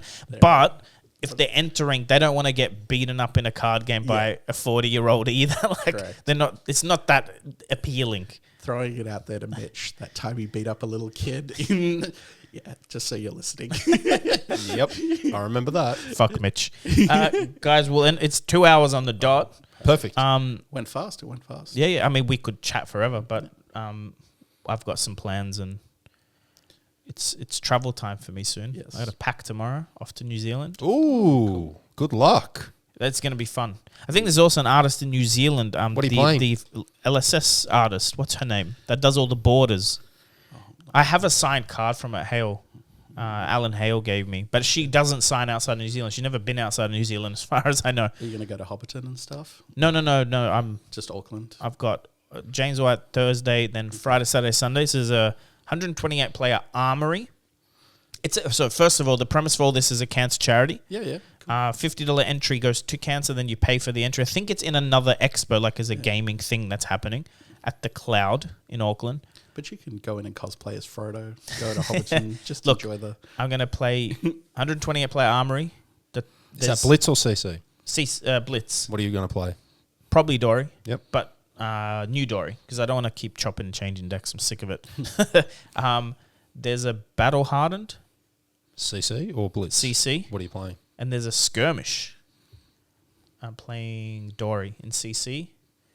And Dory in Blitz. So it's just a weekend of Dory. Look, nice. Dromai is fun. Pummeling you is fun, but it's not. I just also want to be on autopilot. Sure. Yeah, because, I think there'll be LSS staff at the event. There'll be everyone from New Zealand I haven't met yet. Melody's there. I can't. There'll be 100 people. Yeah. find some content creators out there. Yeah. Do some collabs or something. I got asked to do in Singapore a UPF video. I just don't have time because I'm not traveling as a tourist. I'm going like 2 days before the event. Yeah. I want to maybe find a couple interesting places to eat, Yep. see some sights, but not like, I don't even want to spend money on the tourist thing. I just want to like, I was a fan of Sal's Pizza when I was over there recently, Yeah. so check that out. But you got quite a few good food places. well, I got Newson's picking me up. He said he's my Uber driver for the weekend. So Okay. maybe I'll convince James to let him off work early and then he can drive me around. Awesome. But I mean, that's the beauty, right? Is there's always locals when you travel that'll take you around. Well, good luck. Thank you. Yes. Bring the gold home. You're not going to New Zealand with me. No. But I'll see you in Singapore, I believe. Yes, definitely. So I'll be at the Singapore Calling, so that should be a bit of fun. But That's before run that- by Fable. Yeah, Yes. so we're the TOs for it. So we'll you're be running. working? Well, Working. my team will be doing all the work. No, but I mean, like, it's a work thing for you, right? Yeah, definitely. It'll be a good opportunity to meet a lot of the retailers and stores out there. It'll be my first opportunity to see Flesh and Blood in that environment. So I've been there from a Magic perspective, so now it'll be good to see. Yeah. And I think I'll spend a day or two and just cross the border over to Malaysia and go to Kuala Lumpur. I hear there's some pretty big fab stores over there as well, so that should be There's fun. a couple of really cool Malaysian content creators I watch. Okay. Yeah, very, very cool. Shout out, Geeky Guy. He's from Malaysia, isn't he? I believe so. So also on that note, Thunder might not be weekly, although we're going to try our best to maybe line up episodes while I'm traveling. Do you come home next week or you go straight to So Singapore? no, we'll be fine the next couple of weeks, but when Singapore and Lille happen, I'm away for 2 weeks. So all we got to do is maybe Give me the keys to the palace, John. You can have them. It's whether you have a guest. Right? Right, It's just me Told going- Timmy with He'll a just shirt leave him off. on his own. He He'll uses play all the characters. Yeah. I'll just do talk Change Timmy seats. Thunder and I'll just talk to the camera for 2 hours, butt naked, I'll pay to see that.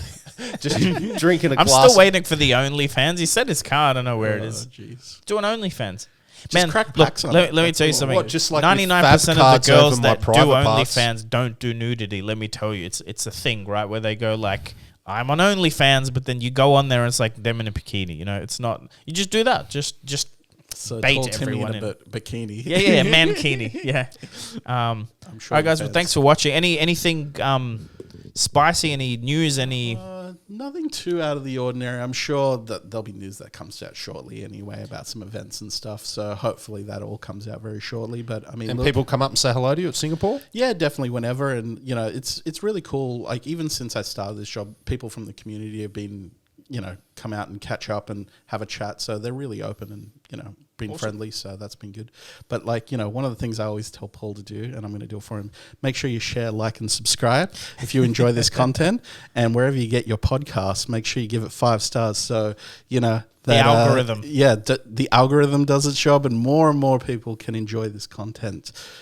So that's my Tall Timmy plug right there. Cheers, And- Brendan. Well, I mean, subscribe to Tall Timmy on YouTube. Yeah. Find him on Twitter. It's very entertaining stuff. Yeah. When you've got a video, you Oh, did I a bet- video I bet- recently. You called Newson. I've been a bit. Look, I've been a bit preoccupied with the Gauntlet series for LSS. That's going to be good that though. I've done. Yeah, so LSS approached me a few weeks ago to do the Skirmish Season 5 Gauntlet series. So we filmed that and we're doing editing, and I'm going to make a video this week about that experience on my own channel because I'd like to talk about that. And we have the first video dropping on the main Flesh and Blood page, Nice. YouTube page tomorrow. So that'll be John v me. Okay. It's That's quite, a- it's it's quite gonna an be fun. it's quite an entertaining video. Talk about like the decks doing what they should do is very fun. It's very fun to watch. It's what if you scripted the game, it would have come out. Yeah. Like if you wrote what would be the funniest thing to happen in this. Don't expect professional level play team. No, But, we were literally here on this table We're playing. We're there to inspire you to attend your skirmish events. Oh, but show we got you some something spicy different. deck lists for you. Yeah, let we me got tell some. you. We got some spicy. And who are deck your lists other in- guests? I played against Hayden, the one and only from Arsenal Pass, and our favourite son, Yazi. So, yeah, we had a good lineup. We had a lot of fun. We did the filming here, and it was great. And So, it's 6 different heroes. correct. That's right. Six Different heroes. ideas for Blitz for Skirmish Season 5. Skirmish Season 5. Yeah. So that's what's been happening, and now we're just coordinating attending Australian Nationals down in Victoria. I believe there's going to be some more announcements. Man, so many things in a row. It's the week after Lil. Yeah. So a lot of people had to rejig their flights because they were going to spend a week in Europe with the fiance, and then they had to cancel to come back to now. But good and bad, Fleshable have a lot of events. You don't have to go to all of them. If you're complaining about too many events, that's on you. Just don't go to all of them. if you're playing in Pro Tour, you do not need to go to a skirmish. Let other people go to the skirmish. All right, guys, that's it for us. Again, like, subscribe, comment. Let us know if you're enjoying the content, any changes we should do. I think we fixed the audio and all that now. So, but yeah, good night. I'm going to play some music. Thank you. Adios.